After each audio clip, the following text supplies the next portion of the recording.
자, 여러분 반갑습니다. 이번 시간은요, 겨울방학 특강, 시가문학 로드맵, 개념어 특강을 좀 시작을 하도록 하겠습니다. 개념어 특강. 여기서 이 수업의 목표는요, 문학에서 배워야 될 모든 개념어들을 전부 정리하고 넘어가는 그런 시간으로 두 강으로 구성이 되어 있습니다.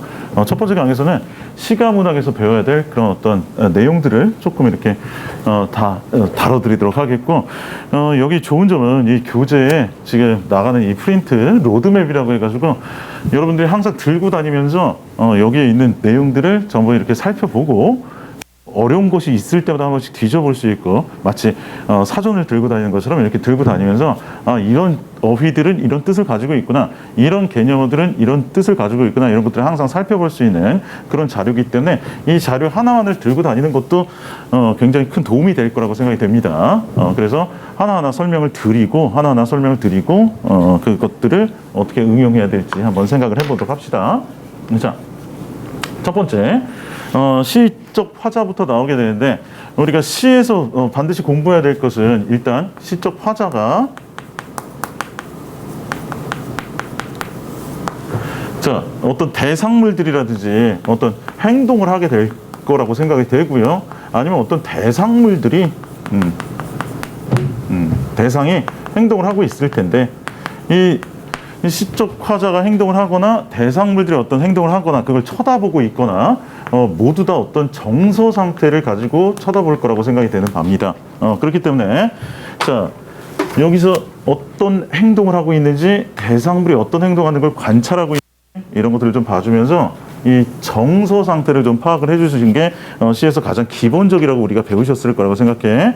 자, 이런 것들이 전부 다 이 시적인 상황을 만들어내게 되는 거고, 이 시적인 상황에서 보여줄 만한 시적 화자의 태도,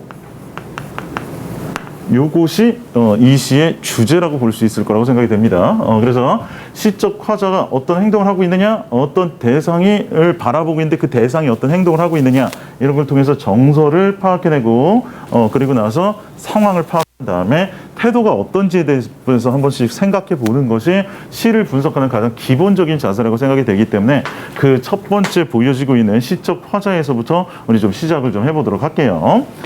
자, 이거 뭐 정상태 이렇게 얘기하기도 하고, 뭐 상정태, 뭐 여러 가지 얘기가 있는데, 어쨌든 우리가 좀 기본적으로 파악해야 될 거, 첫 번째, 두 번째, 세 번째가 관련 지어가지고 시적 이 개념어들에 대해서 다시 자세하게 설명을 좀 하면서 넘어가도록 하겠습니다. 자, 첫 번째, 시적 화자가 되겠습니다. 시적 화자. 시적 화자라는 사람은 서정적 자라는 다른 이름으로 불리기도 하고요. 시인을 대신해서 말하는 사람이다. 시인을 대신하는 그런 어떤 가상의 대리인이에요. 가상의 대리인. 자, 여기서 가상의 대리인이라고 얘기하는 건 존재하는 사람은 아닌 거지. 진짜 존재하는 사람은 아니고. 그렇기 때문에 시인하고 시적 화자가 동일한 인물이다, 이렇게 생각하면 안 됩니다. 시인하고 시적 화자는 분명히 다른 사람이고, 시적 화자라는 사람은 가상의 대리인이 되겠어요.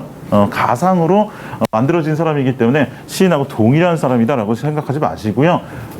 시인의 심리 상태를 보여주기 위해서, 시인이 어떤 내용을 전달하기 위해서 가장 최적화된 사람을 하나 골라가지고, 가상의 인물을 골라가지고 그 사람을 대신 이야기하게 만들어, 그 사람이 시적 화자다라고 생각하시면 좋을 것 같습니다. 자, 시적 화자에서 우리가 좀 알아두셔야 될 것. 자, 표면에 드러난 화자 같은 경우에는 나라든지 아니면 우리라든지 이런 표현들이 시 속에 이렇게 등장을 해야 돼요. 나는 아무 걱정도 없이 가을 속의 별들을 다 헤일 듯합니다, 이런 식으로 얘기하면서 나가 등장을 했을 때 표면에 드러난 화자라고 얘기하고요. 자, 드러나지 않지만 추측을 할 수 있는 화자도 나올 수가 있습니다. 자, 여기 엄마야 누나야 라고 이렇게 얘기합니다. 엄마야 누나야 강변 살자라고 이야기하는 이 화자 같은 경우에는 엄마야 누나야 라고 부르는 거 보니까 나이가 많지 않을 것 같아요. 그러니까 어린 소년, 어린 소년이 화자로서 이 시에 등장을 해가지고 엄마 누나를 이렇게 부르고 있는 듯한 그런 느낌이 듭니다. 자, 그런가 하면은 표면에 드러나지 않고 추측할 수도 없는 화자도 있습니다. 자, 껍데기는 가라, 4월도 알맹이는 않고 껍데기는 가라, 뭐 화자에 관련된 얘기, 나라든지 우리라든지 이런 것도 없고요. 화자를 추측할 만한 그런 것도 없습니다. 자, 요럴 경우에는 화자가 주로 관찰자의 위치에 있는 경우가 많습니다. 관찰자의 위치. 관찰자의 위치이기 때문에 어떤 대상물들이 어떻게 움직이고 어떻게 행동하고 이런 것들에 주목을 좀 해주셔서 시를 읽어주셔야 될 거라고 생각됩니다. 자, 시적 화자는 이렇게 해서 좀 한번 찾아주시기를 부탁의 말씀을 좀 드립니다. 자, 지우고 다시 넘어가도록 할게요.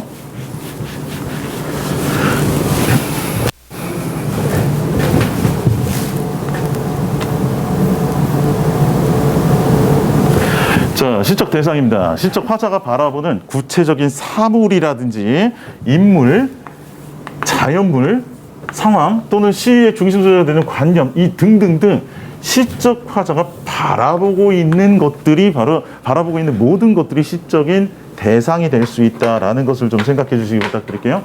시적 화자가 바라보고 있는 모든 것들이 시적인 대상이 될 수가 있을 것이다. 자, 시적인 대상. 자, 인생, 생활의 사물과 사건, 인생 생활에서 우리가 바라보는 그런 어떤 사물과 사건들이 대상이 될 수 있을 거라고 생각됩니다. 어딜 가나 알리바바의 참깨, 주문 없이도 저절로 열리는 자동문 세상이다. 자동문이라고 얘기하는 것은 현대사회에서 우리가 많이 볼 수 있는 그런 소재들이죠. 현대사회에서 우리가 일상생활을 살아가면서 이렇게 많이 볼 수 있는 그런 소재들, 이런 것들을 우리가 시적 대상으로 삼을 수도 있을 거라고 생각돼요. 자, 그 다음에 특정한 인물이라든지 아니면 대중 이런 사람들이 또한 시적 대상이 될 수도 있습니다. 여기서는 7달 아기 엄마 구자명 씨는 이러면서 구자명 씨라는 7달 난 아기 엄마의 이름을 구체적으로 이렇게 보여주게 되네요. 이렇게 인물들이 뭐가 될 수가 있다. 또한 시적 대상이 될 수가 있을 것이다. 자, 세 번째, 자연물과 자연현상. 자연물, 자연현상 이런 것도 역시 시적인 대상이 될 수가 있습니다. 자, 눈은 살아있다. 떨어진 눈은 살아있다. 마당에 떨어진 눈은 살아있다라고 얘기하는 거 보니까 이 눈이라는 것은 스노우, 내리는 눈을 얘기하고 있는 것 같아요. 눈은 살아있다. 떨어진 눈은 살아있다. 마당에 떨어진 눈은 살아있다. 이런 것처럼 자연물들도 대상이 될 수가 있을 거. 뭐 당연한 얘기고요. 감정도 대상이 될 수 있습니다. 추상적인 관념 이런 것도 대상이 될 수가 있습니다. 자, 특별히 나는 이제 너에게도 슬픔을 주겠다. 정호승 시인의 슬픔이 기쁨에게라는 시를 보시면은요. 여기 나라는 개념은 슬픔이 되겠어요. 슬픔을 의인화했다고 보시면 되겠고 여기서 너라는 개념은 뭐가 되겠습니까? 기쁨이 되겠어요. 그렇지? 자, 그래서 기쁨과 슬픔을 의인화해가지고 기쁨과 슬픔이라는 감정, 추상적인 관념을 우리 대상으로 이렇게 대상뿐만이 아니라 시적 화자, 대상 뭐 이런 식으로 만들어버려서 등장을 시키는 경우도 있을 수 있을 것입니다. 어쨌든 간에 시적 화자가 바라보고 있는 굉장히 구체적인 그런 어떤 중심적으로 바라보고 있는 그런 모든 것들은 전부 대상물이 될 수가 있다라는 것을 알아주시기 부탁드리겠습니다. 넘어갑니다. 시적 상황이에요.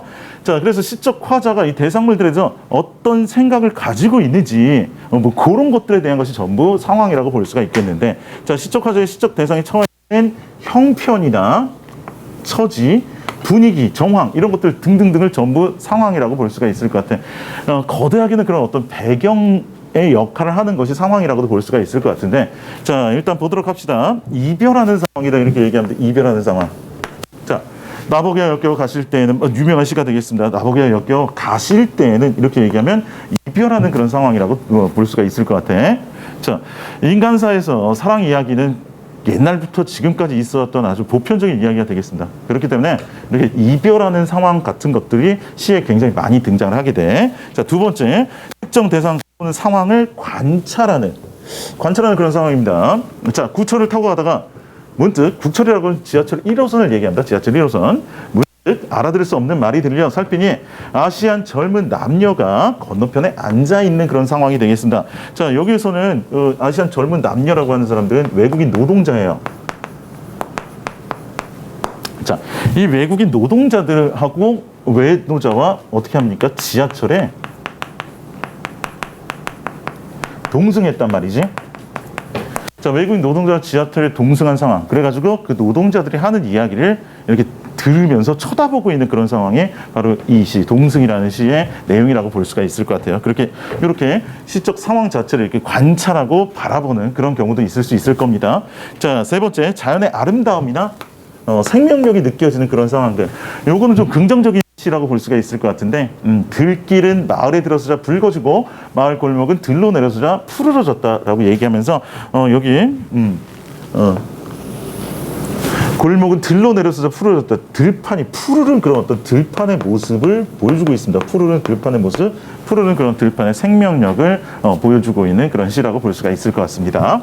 자, 넘어가도록 할게요. 자, 마지막 부분. 자, 이 마지막 부분에서 부정적인 사회 현실이 된 상황이다. 이렇게 얘기하고 있는데, 부정적인 사회 현실이 된 상황. 자, 부정적인 사회 현실인데, 우리나라에서 부정적인 사회 현실이라고 얘기하면은 거의 정해져 있습니다. 일제 강점기, 가장 우리나라에게 고통을 많이 줬던 그런 시기가 아니었을까. 또 독재 정치, 군부 독재 체제가 들어서서 우리나라 참 억압을 많이 받았던 그런 나라이기도 합니다. 또 산업화가 되면서 농촌이라든지 자연이 많이 파괴되는 그런 모습도 보여주게 됐던 나라가 우리나라였던 것 같아요. 이런 것들이 근대 사회를 살아가면서 우리 사회에 큰 문제를 던져줬던 그런 상황들이라고 볼 수 있을 것 같아요. 자, 지금은 남의 땅, 일제 강점기인 거죠. 자, 신세벽 뒷골목에 내 이름을 쓴다. 민주주의요 라고 얘기하는 거 보니까 독재로 인해서 민주주의를 빼앗긴 상황입니다. 민주주의 상실, 이런 상황. 그 다음에 비료값도 안 나오는 농사 따위야 라고 얘기합니다. 산업화, 요걸로 인해 가지고 농촌 공동체가 붕괴된 거야. 농촌 공동체 붕괴. 자, 그렇기 때문에 이 산업화로 인해 가지고 여러 가지 문제점이 발생한 거, 이런 걸 보여줄 수가 있겠습니다. 여기까지 시적 상황을 좀 살펴봤는데, 시적 상황은 뭐 이런 것들을 제외한다고 얘기한다면 거의 부정적인 상황들이 줄을 이룰 거라고 생각합니다. 시적 상황이 부정적인 것들이 줄을 이룰 수밖에 없는 이유는 긍정적인 상황이 닥쳤을 때 시인들도 사람들이다 보니까 시를 쓰기보다는 놀러 다니길 좋아할 것 같아요. 그리고 보통 부정적이고 굉장히 안 좋은 일이 발생을 했을 때 시를 쓰는 경우가 굉장히 많습니다. 그렇기 때문에 우리나라의 좋은 시들은 일제강점기 때 거의 다 나오게 되는 거죠. 그래서 그런 상황들을 좀 생각을 해보시면 좋을 거라고 생각이 됩니다. 자, 넘어가겠습니다. 자, 시적 화자의 이제 정서와 태도에 대해서 살펴보도록 할게요. 정서와 태도. 여기서만 살펴볼 게 아니고 뒤에서 좀 더 자세하게 살펴볼 테니까 일단 정서, 상황, 정서, 태도, 이런 것들에 대해서 우리가 좀 생각을 해봅시다. 자, 시적 화자가 시적 상황이나 시적 대상에 대해 느끼는 다양한 감정이나 기분들이 바로 시적 정서라고 볼 수가 있겠는데, 이런 정서들은 어디서 드러나겠습니까? 당연히 시적 화자가 대상을 바라보면서 어떤 행동을 한다거나 어떤 느낌을 받고 있는 그런 장면들이 있을 텐데, 그런 장면들 봐주셔야지 얘네들이 어떤 태도를 가지고 있는지를 금방 알 수가 있을 것 같아요. 태도는 정서라고 얘기하는 것은 긍정적인 정서와 부정적인 정서로 나눌 수가 있을 것 같습니다. 보통은 이렇게 동그라미 삼각형을 치기도 하고, 뭐 여기다가 뭐 이런 표시를 하는 사람도 있고요, 뭐 이런 표시를 하는 사람도 있는데, 동그라미 삼각형 뭐 플러스 마이너스 이런 표시를 통해 가지고 보통 긍정적인 정서와 부정적인 정서를 한번 나눠볼 수 있었으면 좋겠습니다. 시적 화자가 시적 대상이나 시적 상황을 아름답고 좋은 것으로 여기는 마음이 드러나는 정서가 긍정적인 정서예요. 그래서 기쁨, 즐거움, 소망, 동경, 희망, 사랑, 안도감, 이런 것들이 긍정적인 정서라고 볼 수가 있겠습니다. 뭐 이런 거 말고도 긍정적인 정서는 굉장히 많이 있겠죠. 특히 동경이란 말 같은 경우에는 모르는 사람들이 많이 있는데 굉장히 간절한 그리움을 나타내고 있습니다. 간절한 그리움, 굉장히 간절한 그리움을 동경이다, 이렇게 얘기를 하고 있으니까 이런 것도 알아두시고요. 자, 슬픔의 정서, 부정적인 정서 한번 봅시다. 애상적, 슬프다는 거죠. 비애, 역시 크게 슬프다는 거. 자, 외로움, 한, 절망, 체념, 갈등, 분노, 이런 것들 등등등이 부정적인 정서라고 볼 수가 있을 것 같습니다. 일단은 이렇게 시인이 느끼고 있을 법한 시적 화자가 보여주고 있는 그런 정서들을 긍정이냐 부정이냐 이렇게 먼저 나눠주신 다음에 구체화시켜가는 그런 작업들이 필요할 거라고 생각합니다. 자, 이렇게 정서를 느꼈다면 시인은, 시적 화자는, 자, 시적 대상의 시적 상황에 대해 보이는 심리적인 자세, 대응 방식이 나오게 됩니다. 이것은 뭐와 관련이 있습니까? 당연히 주제와 관련이 있는 부분이다, 이렇게 생각해 볼 수가 있기 때문에 또한 중요하게 알아두시기 부탁드리겠는데, 자, 정서를 주로 어디입니까? 어조를 통해서 나타나는 경우가 굉장히 많이 있습니다. 물론 정서가 직접적으로 등장을 해서 태도를 보여주는 경우도 있을 수 있겠습니다만, 어조를 통해서 등장하기 때문에 우리가 그 다음에 또 알아두셔야 될 거, 어조, 말투를 좀 알아두셨으면 좋겠습니다. 다시 올릴게요. 자, 어조가 무엇입니까? 라고 얘기하면 시적 화자가 사용하는 말투가 되겠습니다. 이 말투가 어떤 태도를 보여주는지 금방 알 수가 있다는 거죠. 명령형을 쓴다, 의지적인 태도, 이런 것들에 대해서 많이 들어본 적이 있을 겁니다. 자, 화자의 정서와 태도를 드러내는데 일조를 하는 게 어조라고 볼 수가 있겠고요. 당연히 그렇기 때문에 시의 분위기까지 형성이 되고요.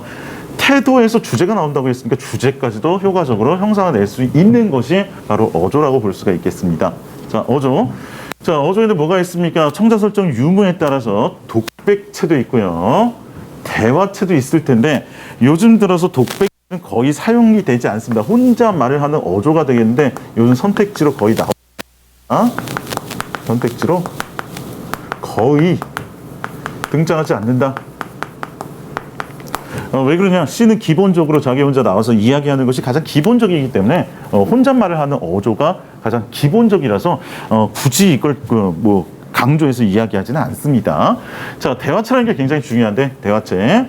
자, 화자가 청자 또는 독자에게 말을 건네는 어조다라고 얘기합니다. 자, 여기 아베요, 아베요, 아버지를 부르고 있습니다.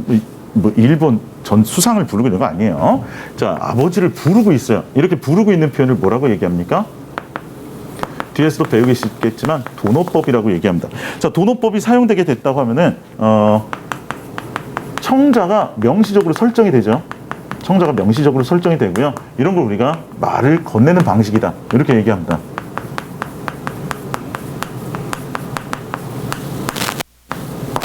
자, 대화체라고 이야기하는 것은 말을 건네는 방식입니다. 실제로 듣는 사람이 있든지 없든지 별 상관은 없습니다. 청자가 명시적으로 설정되어 있지만 이 청자가 말을 할 수 있는 청자 아니어도 상관이 없습니다. 나무들아 이렇게 불러가지고 나무 같은 이렇게 무정물들도 청자가 될 수가 있기 때문에 누군가에게 말을 건네는 방식이면 무조건 청자가 설정이 됐다. 도노법을 찾아보시면 될 것이다. 이렇게 생각해 주시면 되겠습니다. 자, 티눈인 것을 아베도 알지로요 라고 얘기하고 있습니다. 이렇게 아베요, 아베요 이렇게 아베를 불렀으니까 청자가 설정됩니다. 근데 이 시를 처음부터 끝까지 읽어보시면요, 이 시에서 아버지는 돌아가셨습니다. 그러니까 일단 기본적으로 대화를 나눌 수는 없을 것 같아. 그렇죠? 그러니까 이 청자는 지금 있어도 없어도 상관없이 그냥 설정이 된 상태고, 그 설정이 됐기 때문에 말을 건네는 방식이 가능하다고 볼 수가 있겠습니다. 자, 이거에 반해서 좀 우리가 조금 기억해 두셔야 할 게, 대화의 형식이라는 표현을 쓸 때가 있어요. 대화의 형식.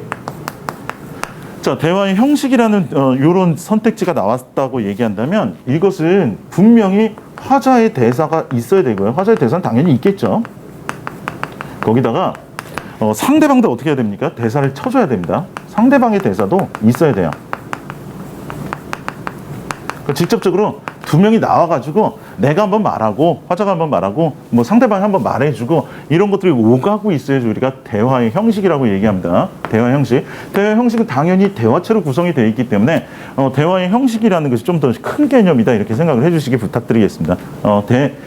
대화체라고 얘기하는 것은 단순히 말을 건네기만 하면 전부 다 대화체로 우리가 인정을 해줄 수가 있고요. 대화의 형식은 반드시 이렇게 둘이 나와서 서로 대화를 나누는 장면이 있어야 된다고 생각하시면 좋을 것 같습니다. 여기 대화체, 말을 건네는 방식 중요하니까 좀 기억해 주시고요. 자, 그 다음에 영탄적인 어조. 아무래도 감정을 잘 드러내기 위해서는 영탄적인 어조를 쓸 때가 많다는 거. 정서를 감탄의 형태로 강하게 드러내는 어조다. 감탄의 형태로 강하게 드러낸다. 자, 이런 데 보시면은요, 꿈 같기에 설어라 이렇게 얘기하면서 감탄사를 사용합니다. 자, 여기서는 감탄형 어미. 그렇죠? 그래서 감탄형으로 끝나는 그런 어떤 그 어미와 감탄사 이런 것들을 사용을 하게 되면은 영탄적 어조라는 것을 금방 알 수가 있고요. 자, 영탄적 어조가 조금 더 강력해지게 되면요, 영탄적 어조의 한 10배 정도 수준, 격정적인 어조라고 얘기합니다. 이 격정적인 어조라는 것은 격한 감정을 드러낼 때 격정적이라고 얘기하고요. 감정이 겉으로 툭 하고 뿜어져 나와가지고 참지 못하는 그런 상황을 보여주게 됩니다. 자, 그래서 산산이 부서진 이름이여, 허공 중에 헤어진 이름이여, 불러도 주인 없는 이름이여, 부르다가 내가 죽을 이름이여 라고 얘기하면서 격하게 부르고 있는 이런 김소월의 초혼이라는 시도 격정적인 어조라고 볼 수가 있을 것 같고요. 자, 다음 차분한 어조. 감정이 절제됐다고 볼 수가 있겠습니다. 감정이 절제. 자, 감정이 절제라는 것은 정서를 직접 드러내지 않고 감추는 걸 감정이 절제라고 얘기합니다. 자, 어떻게 보면 격정적 어조하고 완전히 반대편의 대척점에 서 있다고 볼 수 있을 것 같아요. 격정적인 어조가 감정을 그대로 이렇게 뿜어내는 거라고 얘기한다면 절제라고 얘기하는 것은 좀 감정을 이렇게 감추는 그런 기법을 사용하게 됩니다. 자, 감정을 감추려면 어떻게 해야 됩니까? 이렇게 상황 설명이 좀 구구절절하게 들어갑니다. 때늦은 의원이 아무 말 없이 돌아간 뒤 이 늙은이의 손으로 눈빛 미명은 고요히 낯을 덮었다. 눈빛 미명은 고요히 낯을 덮었다. 풀벌레 소리 가득 차 있었다라는 이 시에서 이 장면은요, 아버지가 죽는 장면이에요. 자, 아버지의 죽음. 아버지가 죽었는데 막 엄청나게 막 울고 막 이러면서 이렇게 자기 슬픈 감정을 드러내줘야 될 것 같은데 이 시에서는 감정을 드러내지 않고 그냥 사건만 차분하게 이야기해주는 그런 모습들이 보이게 됩니다. 그래서 차분한 어조, 감정이 절제된 어조 이런 걸 쓸 수가 있을 것 같아요. 이런 감정이 절제됐다고 해서 감정이 없다라는 것은 아니고 속에 더 깊은 감정이 들어있을 수 있다는 것을 기억해 주시기 부탁드리겠습니다. 자, 이런 어조들이 있었습니다. 다음으로 넘어갈게요.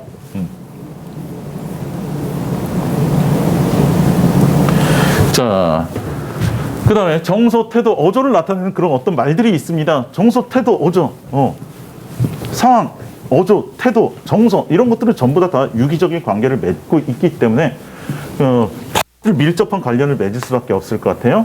자, 그래서 이런 것들을 나타내는 그런 어떤 말들을 좀 살펴보도록 할게요. 이런 시어들을. 자, 거기 첫 번째로 보이는 거 긍정, 낙관, 낙천이라는 표현이 있습니다. 긍정적이다, 낙관적이다, 낙천적이다 이런 식의 표현이 나옵니다. 낙관, 낙천 이런 식의 표현들. 자, 이런 식의 표현을 봤을 때 대상을 밝고 희망적으로 미래가 아주 좋을 거야 이렇게 생각하는 것이 굉장히 긍정적이고 낙관적이고 낙천적인 정서라고 볼 수가 있겠습니다. 긍정적, 낙천적, 낙관적. 자, 나태주의 가는 길이라는 시예요. 자, 오늘 하루 잘 살았다. 여기서 오늘 하루 잘 살았다. 일단 긍정적인 그런 기운을 보여주네요. 굽은 길은 굽게 가고 고든 길은 곧게 가고 걷지 않아도 좋은 길을 두어 시간 땀 흘리며 걷기도 했다. 버스를 놓쳐가지고요. 내가 원래 타야 될 버스가 너무 일찍 출발해버린 거야. 그래가지고 내가 버스를 놓쳤어요. 그럼 이거 부정적인 상황이고 반어적이지 않을까요? 이렇게 생각하는 사람이 있지만 뭐 그럴 수도 있겠지만 마지막에 그러나 그것도 나쁘지 아니했다. 걷지 않아도 좋을 길을 두어 시간 땀 흘리며 걸었기 때문에 이 지나다니면서 풀꽃도 볼 수 있었고 아름다운 자연도 느낄 수 있었다. 이런 식으로 시는 끝나버리게 됩니다. 그렇기 때문에 이런 것들 전부 긍정적인, 여기서 반어적이라고 얘기할 수는 없을 것 같아요. 그래서 긍정적이다 이렇게 생각을 해주시면 좋을 것 같습니다. 자, 그런데 반해서 체념, 절망, 단념하는, 자, 체념하고 단념하고 절망해버리는, 자, 희망을 버리고 단념할 때 모든 걸 다 때려쳐버리는 겁니다. 그럴 때 사용하는 부정적인 그런 단어가 되겠습니다. 자, 우리가 저와 같아서 흐르는 물에 삽을 씻고, 자, 정희성의 전문가의 삽을 씻고라는 시가 되겠습니다. 흐르는 물에 삽을 씻었다는 건 이들의 신분이 노동자임을 보여주게 됩니다. 신분이 노동자.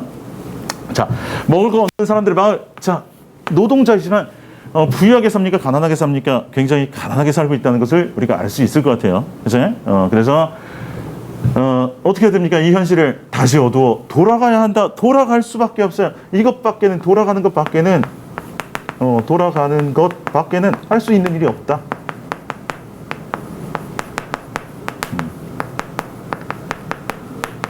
아무것도 할 수 없는 그런 처지를 보여주게 됩니다. 돌아가는 것 말고는 할 수 있는 것이 아무것도 없는 처지.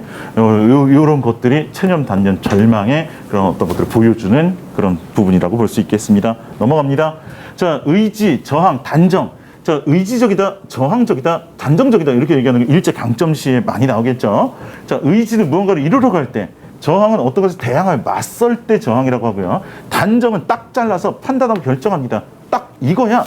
이걸까요? 이거면 안 될까요? 이런 게 아니고 딱 이거다 이렇게 딱딱 이렇게 끊는 말을 단정적이라고 합니다. 자, 부정적 현실을 이겨내는 마음을 현실 극복 의지라고 얘기하기도 합니다. 현실 극복 의지 가장 잘 보여주는 사람 이육사 선생님이겠죠. 자, 다시 천고의 뒤에 백마 타고 오는 초인이 있어. 백마 타고 오는 초인이라고 얘기하는 것은 광복 그 자체일 수도 있고요. 광복을 몰고 오는 어떤 선구자일 수도 있고요. 우리 민족의 후손일 수도 있다. 이렇게 배운 적이 있을 겁니다. 자, 이 광야에서 목 놓아 부르게 하리라, 목 놓아 부르게 하리라 이렇게 명령형을 쓰고요. 미래지향적인 태도를 보여주고 있습니다. 미래지향적. 목 놓아 부르게 하겠다라고 얘기를 하기 때문에 반드시 목 놓아 부르게 하겠다라는 어떤 의지적인 태도를 보여주고 있는 거지. 그렇죠? 그래서 저항의 의지를 보여주고 있는 사람이 이육사 선생님이 안수가 생각이 됩니다. 자, 그리고 나서 달관, 초월. 자, 요런 것도 좀 잘 알아두시기 부탁드릴게요. 요런 단어들. 달관했다, 초월했다라고 얘기하는 것은 사소한 이런 일상들에서 벗어나서 넓고 큰 지하 인생관에 도달합니다. 그러니까 이런 사소한 것에 연연하지 않고 이런 걸 뛰어넘는, 너무 욕심내면서 이런 작은 세상 일 이런 거 말고요. 이런 걸 다 뛰어넘은 그런 사람을 달관했다, 초월했다라고 얘기를 하고 있습니다. 걱정거리도 욕심도 뭐 인간적인 감정 이런 걸 다 뛰어넘은 사람들. 그렇죠? 여기서 나 하늘로 돌아가리라. 천상병 시인의 귀천이라는 시가 되겠습니다. 나 하늘로 돌아가리라. 이거 죽는다는 뜻이 되겠는데요. 이 죽음조차도 하늘로 돌아간다라는 식으로 표현함으로써 뭔가 죽음까지도 넘어선 모습을 보여주게 됩니다. 그래서 죽음을 초월했어요. 죽음조차 달관했습니다. 이렇게 뭔가를 뛰어넘은 거라고 볼 수가 있을 것 같아. 자, 그 다음에 여기 굉장히 좋은 표현이에요. 아름다운 이 세상, 소풍 끝낸 날. 아름다운 이 세상, 인간 세상을 살아가면서 얼마나 힘든 일이 많습니까? 하지만 그런 세상조차도 아름다운 이 세상, 소풍이라고 얘기를 하고 있어요. 소풍을 끝내는 날 이렇게 얘기하고 있기 때문에 이건 삶도 뛰어넘어 버린 거죠. 삶을 초월한 모습이라고 볼 수가 있겠습니다. 그래서 삶과 죽음을 모두 뛰어넘은 이런 높은 정신적인 경지를 보여줄 때 달관과 초월이다라고 이야기를 하시면 되겠습니다. 자, 다음으로 넘어가도록 하겠습니다.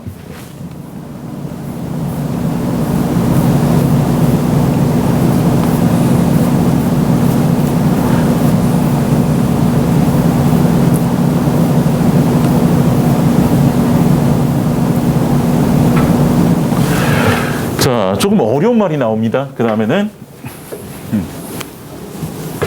자, 조금 어려운 말이 나옵니다. 그 다음에는 구도라는 표현이 나오게 되는데, 자, 구도라고 이야기하는 것은 진리나 종교적인 깨달음을 추구할 때 쓰는 그런 표현이다. 여기서 진리나 종교적, 특히 종교적이라는 말이 좀 들어갈 때를 좀 조심해 주시기 부탁드릴게요. 이런 거 구도적이라고 하는 경우가 많습니다. 자, 깨달음을 추구할 때, 그러니까 깨달음을 추구한다, 도를 추구한다, 이런 정도의 의미라고 생각하시면 되겠습니다. 자, 여기서 암벽을 더듬는다, 빛을 찾아 조금씩 움직이다, 결코 쉬지 않는 무명의 벌레처럼 무명을 더듬는다. 여기서 암벽 등반하는 모습이 보이네요. 암벽. 자, 그런 암벽 등반의 모습이 마치 인생을 살아가는 모습하고 좀 비슷한 것 같아요. 자, 인생에서 뭔가 이렇게 뭔가 암벽을 더듬면서 이렇게 더듬더듬 뭔가를 찾아가고 있는, 목표 지점을 찾아가고 있는, 그렇죠? 그런 것들이 진리를 추구하고 있는 모습하고도 좀 닮아 있지 않을까. 그래서 암벽을 등반한다는 것은 인생을 살아가는 것이고요. 그거 자체가 진리를 추구하는 모습이라고 생각하고 있기 때문에 이런 시들을 우리가 구도적인 시다라고 얘기를 하고 있고요. 이렇게 약간 철학적이면서도 좀 종교적인 그런 이미지들이 좀 많이 들어가야 된다. 이 시 말고도 종교적인 그런 시들을 좀 쓰는 사람들이 꽤 있는데, 그런 사람들이 구도적일 가능성이 굉장히 높습니다. 김현승이라는 사람이 대표적인 그 구도적인 시를 많이 쓰는 그런 시인이라고 생각이 됩니다. 기독교 시인이고요. 종교적인 그런 어떤 구도적인 시들을 많이 쓰게 된다. 이런 것들 기억해 주시면 좋겠습니다. 자, 비판입니다. 비판이라고 얘기하는 것은, 자, 시적 상황의 대상에 옳고 그름을 판단하여 잘못을 지적해 주는 것을 비판이라고 이야기합니다. 잘못을 지적하는 것이다. 그치? 자, 제 몸의 살이 그 쌀로 만들어진 줄 모르고, 그래서 쌀이 살의 동음이라는 걸 비밀을 까맣게 모른 채 서울 아이들은 웃는다. 서울 아이들은 웃는다라고 얘기하는데, 여기서 쌀과 살이 동이에요. 쌀과 쌀은 동이란 말이다. 그러니까 쌀은 모두 쌀로 만들어진 거 아니냐. 그 쌀이라는 것이 얼마나 소중한 것이냐라고 얘기를 하고 있는데, 서울 아이들 웃는다. 이것은 서울 아이들이 쌀의 소중함을 모르고 그저 장난삼아서 웃고 있어요. 모르고 장난삼아서 비웃고 있는 그런 모습이에요. 시적 화자는 이렇게 쌀의 소중함을 모르고 비웃는 이런 태도를 비판적으로 보고 있는 거야. 이런 태도를 비판하고 있어요. 그러니까 자기들의 쌀이 쌀로 만들어진 것도 모르면서 쌀을 되게 이렇게 하찮게 생각하고 우습게 여기고 있고, 이런 것들에 대한 그런 현대인들, 서울 사람들의 그런 모습을 비판해주고 있는 작품이라고 볼 수가 있겠습니다. 자, 그 다음에 냉소라는 표현, 냉소는 그야말로 비웃음이라고 볼 수가 있겠죠. 비웃음. 자, 비판하고 비웃을 때 이렇게 사용하는 게 냉소적인 표현이라고 볼 수 있겠습니다. 자, 시를 공부하겠다는 미친 제자와 앉아서, 자, 여기서 보시면은요, 시를 공부하겠다는 미친 제자라고 얘기하고 있는데, 이 미친 제자라고 얘기하는데 자기도 시를 썼으면서 시를 공부하겠다는 미친 제자. 그래서 시를 공부하는 애들이 미쳤다 이런 얘기를 하고 있는 거죠. 그죠? 그래서 시를 쓰는 행위를 냉소적으로 바라보고 있는 그런 모습이라고 볼 수가 있겠습니다. 자기도 시를 쓰면서 시를 공부하겠다. 야, 뭐하러 시를 써? 너 시 쓰면 이렇게 가난해지고 굶어야 돼.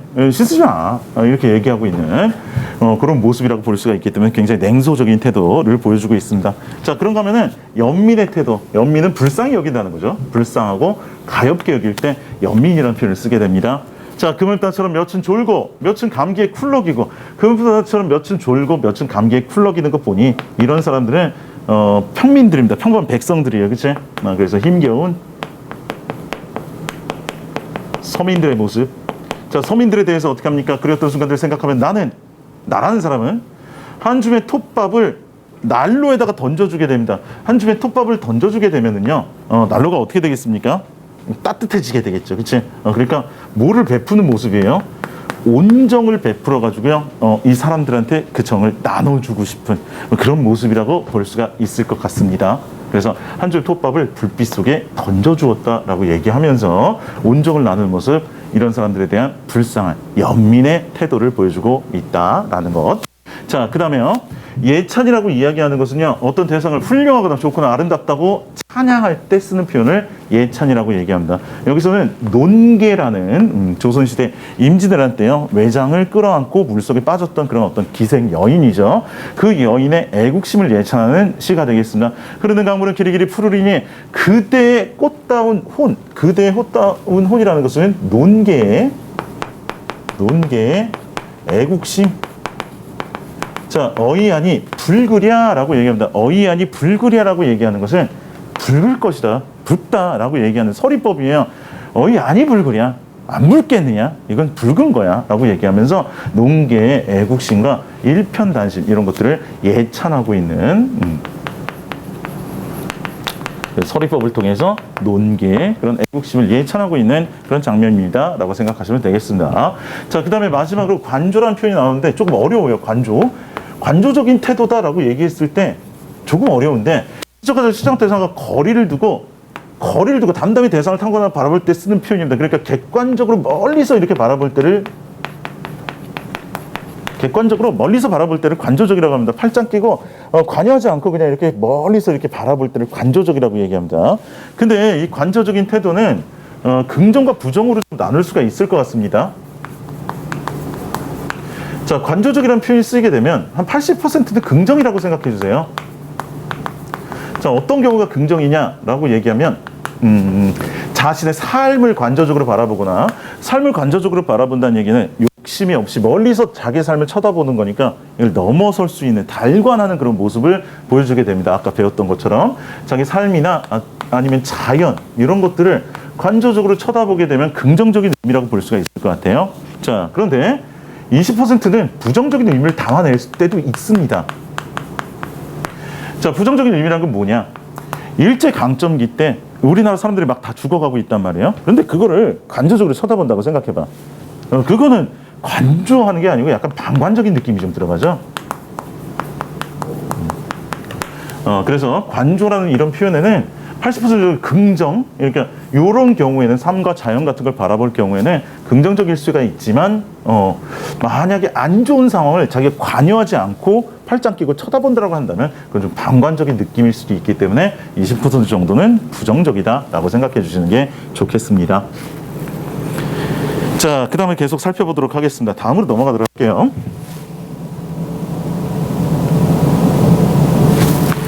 자, 그 다음은요, 자아 성찰과 반성의 얘기가 나오고 있습니다. 이것도 또 굉장히 많이 나오는 이야기가 되겠는데, 자아를 성찰한다, 반성한다, 대표적인 시인이 누가 있었습니까?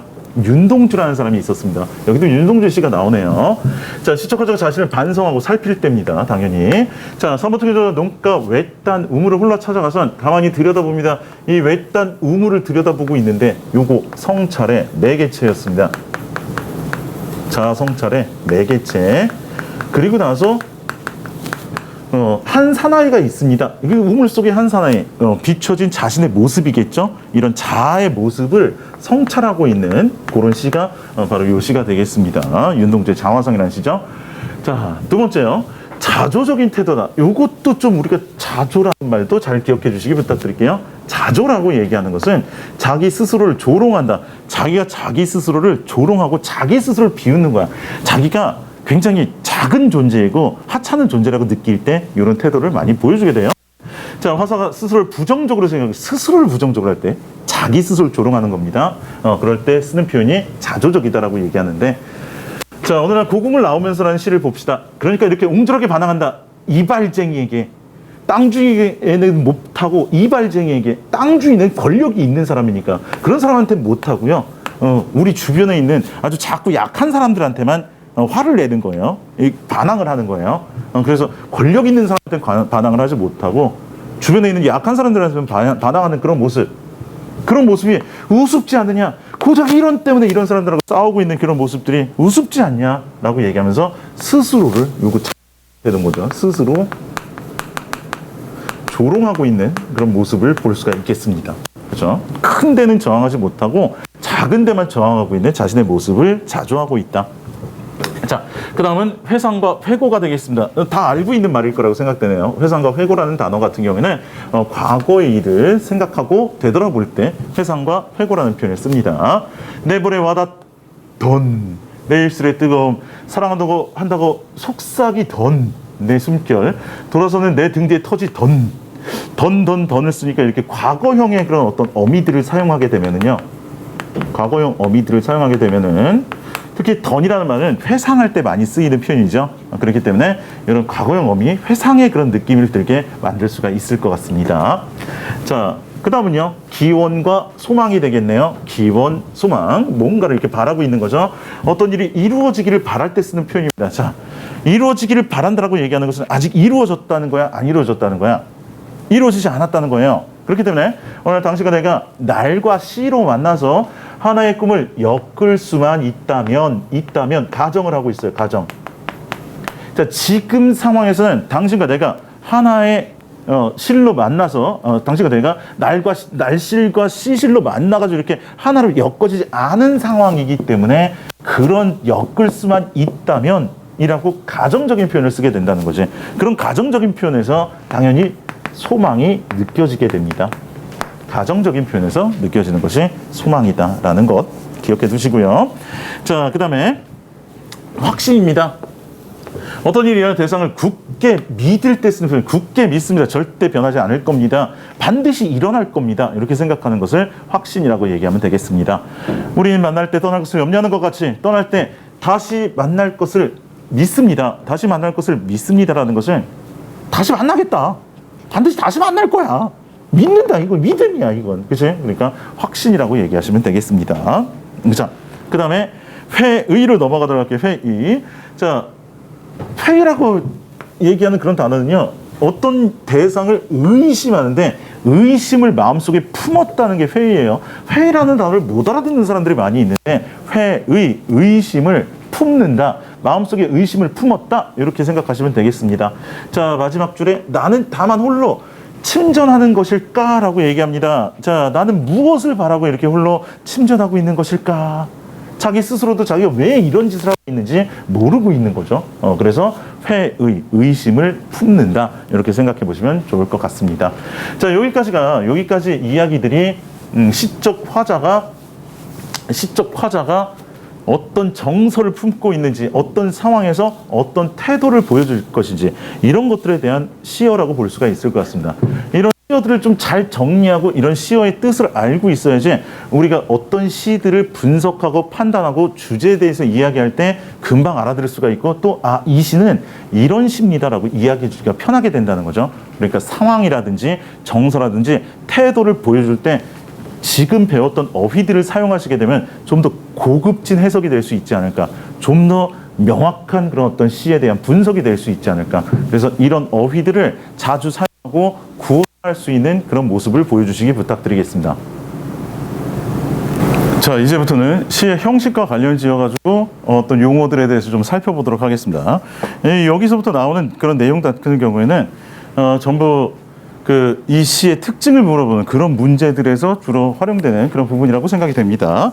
자, 그래서 이런 단어를 잘 알고 있어야지 그런 특징 물어보는 문제를 잘 풀 수가 있을 것 같아요. 자, 운율, 시를 읽을 때 느껴지는 말의 가락, 규칙적인 반복을 통해 만들어진다. 운율에 대해서 많이 들어보셨을 텐데, 운율이라고 얘기하는 것은 반복을 통해서 만들어진다. 항상 뭐든지 간에 반복이 되게 되면 운율이 살아난다라는 것을 알아두시고요.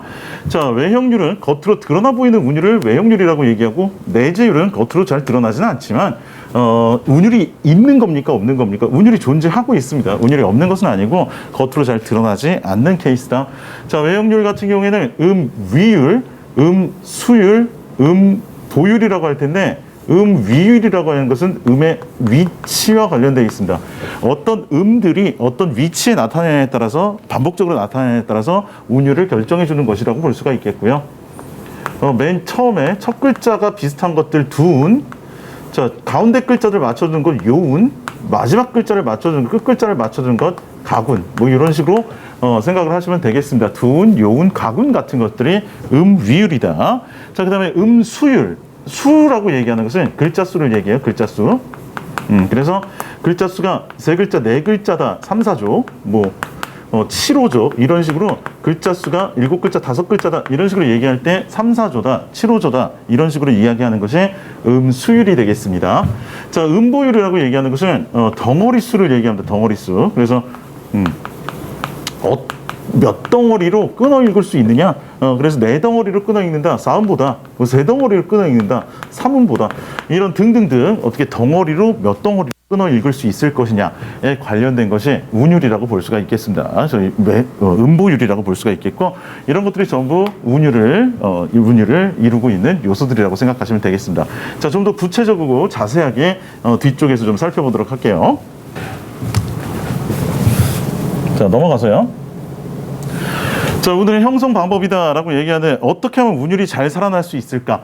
자, 음운과 음절, 시어, 식구시행, 문장 구조의 연을 반복하거나, 운율을 살려주는 가장 기본적인 방법은 무엇이든지 간에 반복을 해주면 운율이 살아나게 되겠습니다.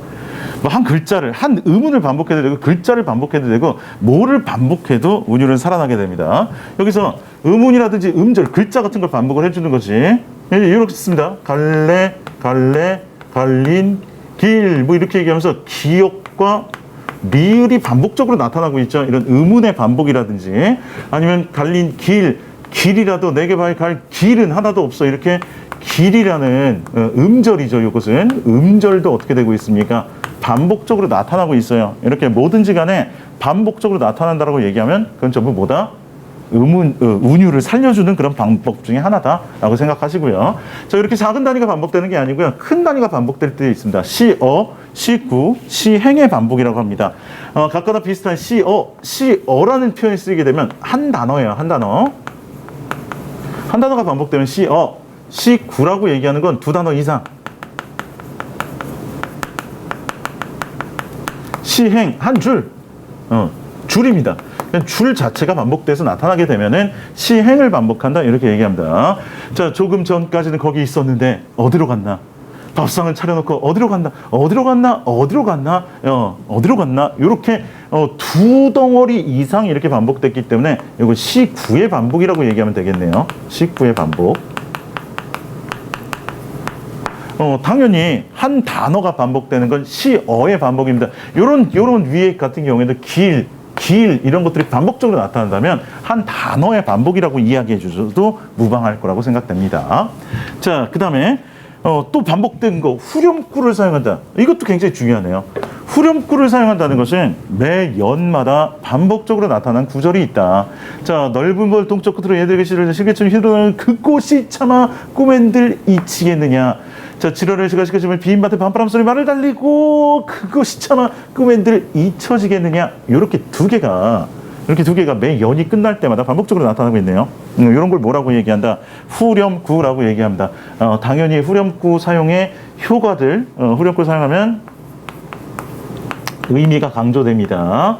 자, 그 다음에 내용이 반복적으로 나타나기 때문에 당연히 너무 당연하게도 운율이 살아난다. 지금 운율에 대해서 우리 배우고 있지 않습니까? 운율이 살아나게 되겠습니다. 자, 그 다음에 연과 연이 구분되는 효과가 있네요. 연구분의 효과. 자, 그 다음에 통일성을 또 줄 수가 있겠습니다. 뭐를 줄 수가 있다? 통일성. 이런 것들이 후렴구를 사용한 것의 효과니까 좀 잘 좀 알아두시기 부탁드릴게요. 우리 고전시가를 공부할 때 고려가요 같은 경우에 후렴구가 많이 발달해 있어요. 많이 발달해 있으니까 후렴구의 특징들 이런 것들도 기억해 주시면 좋겠습니다. 자, 그 다음 되게 많이 나오네요. 문장구조, 통사구조의 반복. 유통구라고 합니까? 유통반이라고 합니까? 유사한 통사구조의 반복이다. 이런 식의 표현을 우리가 굉장히 많이 씁니다. 유사한 통사구조의 반복이다. 이렇게 유통구, 유통반 뭐 이렇게 얘기합니다. 자, 유사한 통사구조의 반복은 되게 이렇게 넓은 개념이라고 좀 생각해 주세요. 그래서 만약에 유사한 통사구조가 반복되어서 나타나다라고 얘기하면 대꾸를 이렇게 포함한다 이렇게 생각해 주세요. 대꾸법이라고 얘기하는 것은 비슷한 구절이 두 개가 나열돼요.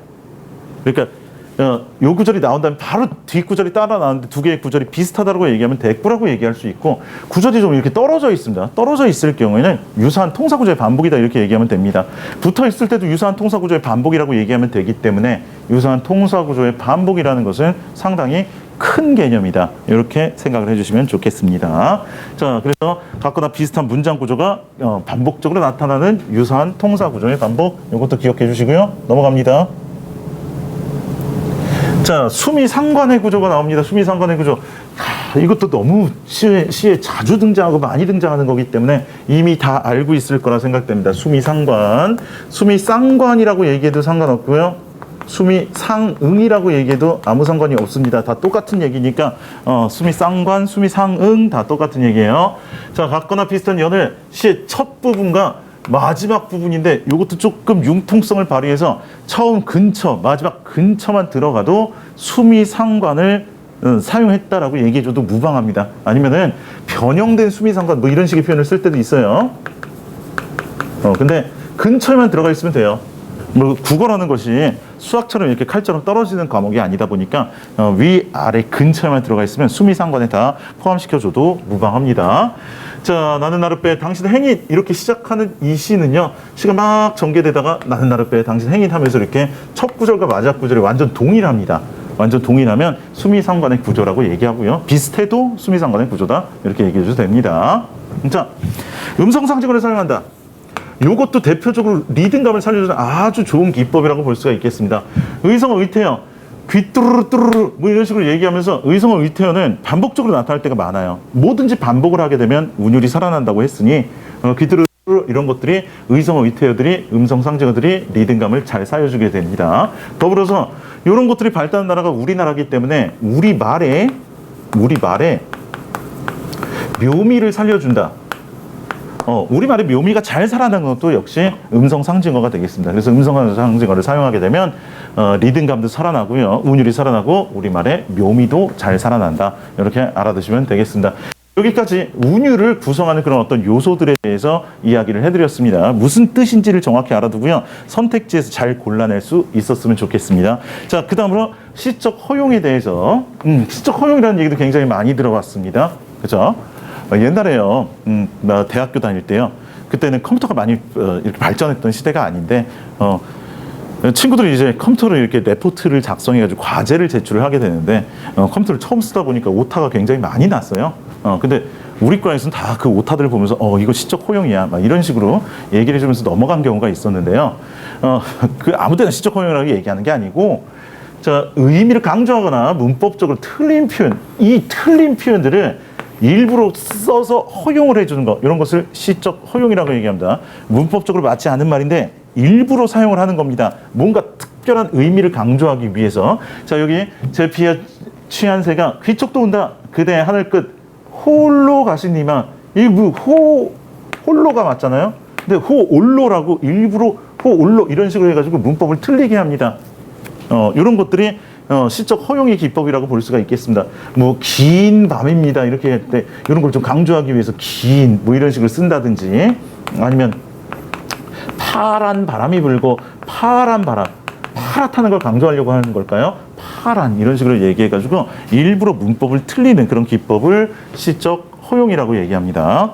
자, 그 다음에 산문적 진술이 나오네요. 산문적 진술. 자, 행과 연을 엄격하게 나누지 않고, 자, 산문적 진술은 이렇게 행과 연을 나누지 않아요. 주로 어디서 사용합니까? 산문시에서 사용하는 그런 방법이라고 볼 수가 있겠는데, 요즘에는 산문시 같은 경우에 그냥 자유시 계통에 집어넣어줘서 산문시라는 표현을 좀 자주 쓰지는 않습니다. 산문적 진술이 나왔다 이런 식의 표현을 쓸 때가 많습니다. 자, 님은 같습니다. 사랑하는 나의 님은 같습니다. 푸른 산빛을 개치고 단풍나무 숲을 향하여 난 작은 길을 걸어서 차마 떨치고 갔습니다. 황금의 꽃같이 굳고 빛나던 옛 맹세는 차디찬 티끌이 되어서 한숨의 미풍에 날아갔습니다. 뭐 이런 식으로 얘기하고 있는데, 한 줄이 한 행이라고 볼 수 있는 것들이 굉장히 길어요. 그리고 이 시가 쓰여진 것을 보시면은요, 한 행이 이렇게 길게 나가다 보니까 하나의 어떤 문단을 이루고 있는 것 같은, 마치 산문을 보는 듯한 그런 느낌이 들게 됩니다. 그런 걸 산문적 진술이다 이렇게 얘기하면 좋을 것 같습니다. 자, 이런 것들까지 살펴보고 다음 페이지. 자, 이것도 역시 표현법과 관련이 지어서, 표현 방법과 관련이 지어서 이미지에 대해서 좀 생각을 해보도록 합시다. 시에서 또 굉장히 많이 쓰이고 있는 것이 이미지라고 볼 수가 있겠고요. 시는 아무래도 예술의 한 계통이기 때문에 이런 이미지들을 많이 사용을 해가지고 조금 시를 뭐라고 해야 될까? 풍성하게 만든다고 할까? 좀 더 아름답게 만든다고 할까? 자, 그래서 이미지, 시를 읽을 때 독자의 머릿속에 떠오르는 영상이나, 자, 감각적인 느낌입니다. 감각적 이미지예요. 우리가 감각적이다 이런 식의 표현을 쓴다고 했을 때, 감각적이다. 자, 감각적이라는 게 무슨 뜻입니까? 시각, 청각, 미각, 후각, 촉각, 이런 거 많이 사용합니다. 많이 사용을 하게 되면은 감각적이다 이렇게 얘기를 합니다. 혹은 한 가지 감각이라도 어떻게 한다? 많이 사용한다. 이렇게 되었을 때 전부 다 감각이라고 얘기합니다. 감각적이라고 얘기하는 거야. 이 시는 정말 감각적인 시예요. 그러면은 요런 심상들이 아주 많이 나타난다. 이렇게 생각을 하시면 좋을 것 같습니다. 자, 대표적인 게 이제 감각적 이미지를 살펴보면 시각적 이미지가 가장 대표적입니다. 왜 대표적이냐? 시각이야말로 우리 신체에서요, 정보를 받아들이는 80% 정보는 전부 시각으로 받아들이기 때문에 시인들도 시각적 이미지를 가장 많이 사용할 수밖에 없을 것 같아요. 자, 흰 나비는 도무지 바다가 무섭지 않다. 이렇게 흰 나비라는 표현을 통해서 시각적인 걸 돋보이게 만들어줍니다. 이럴 때 우리가 많이 쓰이는 게 바로 뭐다? 색채어라는 개념이 있고요. 색채 이미지라는 개념이 있어요. 자, 색채어는 뭐고 색채 이미지는 무엇입니까? 이렇게 물어보게 되면, 색채어는 요것처럼 이렇게 색깔을 직접적으로 이렇게 볼 수 있는 걸 색채어라고 합니다. 색채 이미지는요, 그냥 색깔을 떠올릴 수 있게 만들어주는 그런 어떤 소재들, 이렇게 생각하시면 되겠습니다.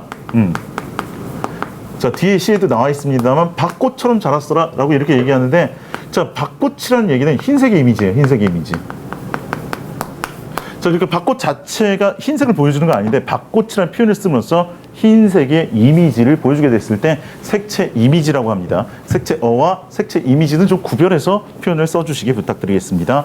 자, 넘어갑니다. 자, 청각적 이미지. 소리죠. 자, 배춧잎 같은 발소리, 타박타박, 발소리가 들리는데, 소리, 타박타박, 이런 것들이 청각적 이미지가 되겠습니다. 자, 촉각적 이미지. 촉각적 이미지는 피부로 느끼는 거죠. 피부. 그렇죠? 그래서 아버지의 서늘한 옷자락에 열로 상기했다. 이거 뜨겁지 않습니까? 이게 차갑지 않습니까? 이렇게 반대되는 이미지들을 이렇게 심어놨습니다. 그러면서 어떤 느낌을 좀 보여주고 있네요. 후각적 이미지. 자, 냄새, 향기 등 코로 느낄 수 있는 이미지를 후각적이라고 합니다. 자, 방안에서는 새 옷에 내음새가 나고 새 옷에 냄새가 난다. 냄새가 난다. 시적 허용인가요? 사투리인가요? 이렇게 생각하고 있고요. 자, 미각적 이미지입니다. 미각적 이미지.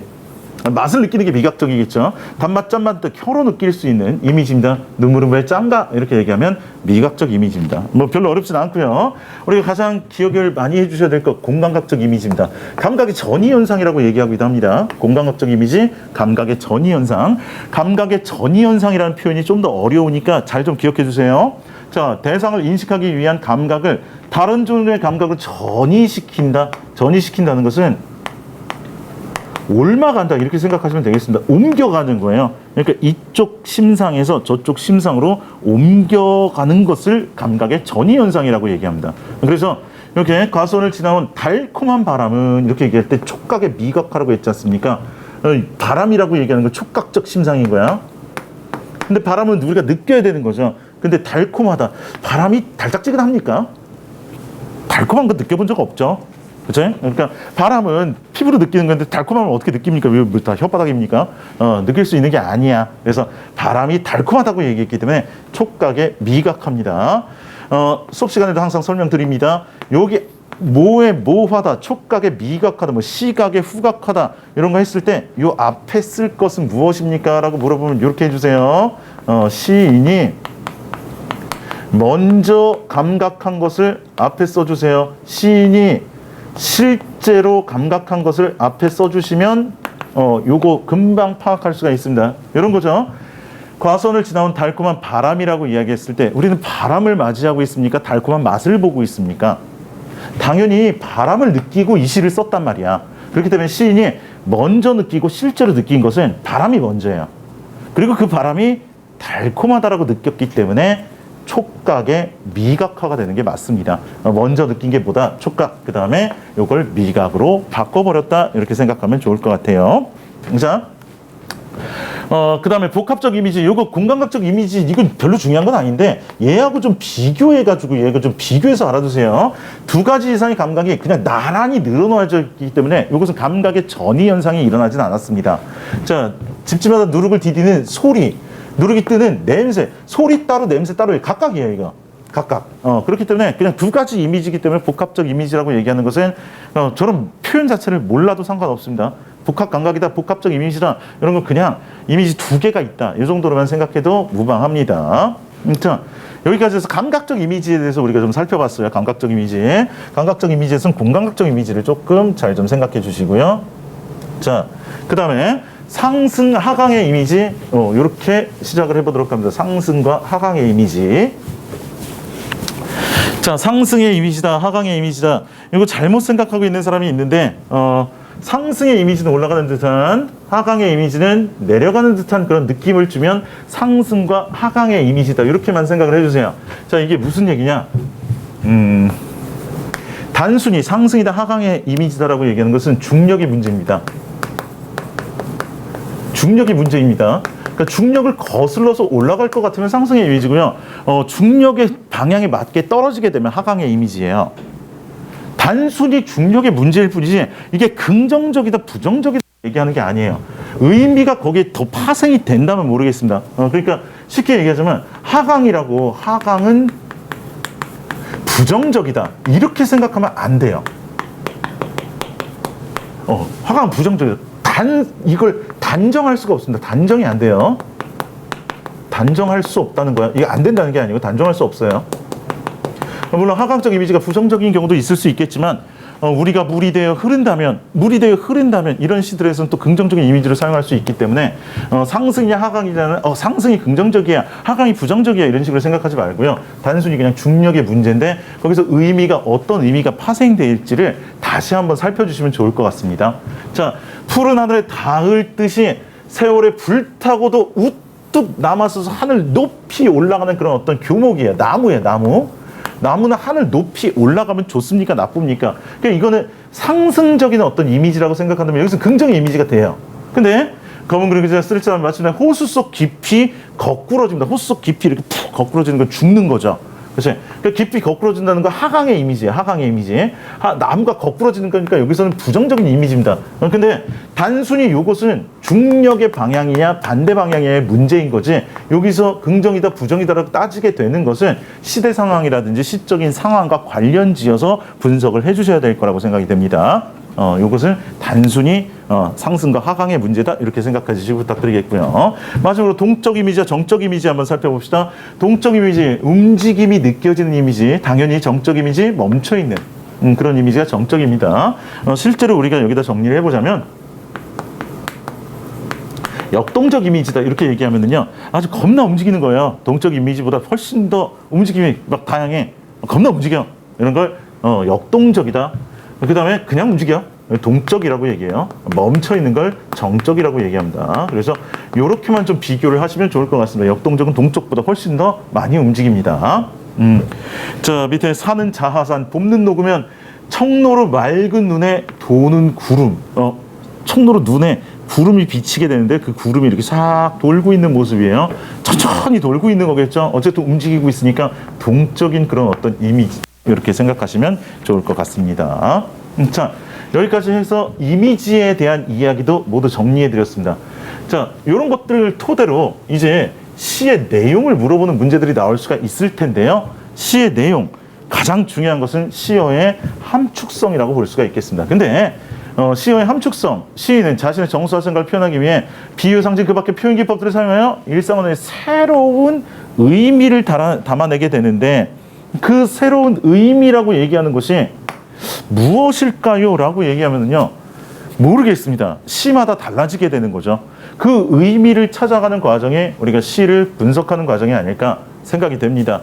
아까 얘기했던 상황과 정서와 태도 속에서 지금의 어떤 상황이가 어떤 정서를 느끼고 있나, 그렇다면 이 시어에 담긴 의미는 무엇일까라는 걸 추론해 보는 것이 시어의 함축성이 아닐까라고 생각됩니다. 자, 어머니는 눈물로 진주를 만드신다라는 시가 있다고 생각을 해봅시다. 단순하게 눈물이라는 것은 그냥 눈에서 흘러내는 그런 어떤 물을, 액체를 얘기하는 게 아니고요. 진주를 만드신다. 우리 조개, 우리 어머니 인어공주입니까? 왜 진주 만듭니까? 자, 여기서 눈물이라는 것은 어머니가 겪고 있는 어떤 시련이라는 의미를, 자, 진주라고 얘기하는 것은 그런 실험, 고난, 고통 속에서 희생을 통해 우리 자식들에게 값진 것을 주기 위한 것이, 희생을 통해 만들어낸 값진 것, 어머니의 사랑, 이런 것들이 진주의 이미지로 쓰이지 않을까, 이렇게 생각이 됩니다. 시 전체적인 그런 어떤 흐름 속에서 시어의 의미를 찾아가 주시기를 부탁을 드리겠습니다. 자, 뒤로 넘어갑니다.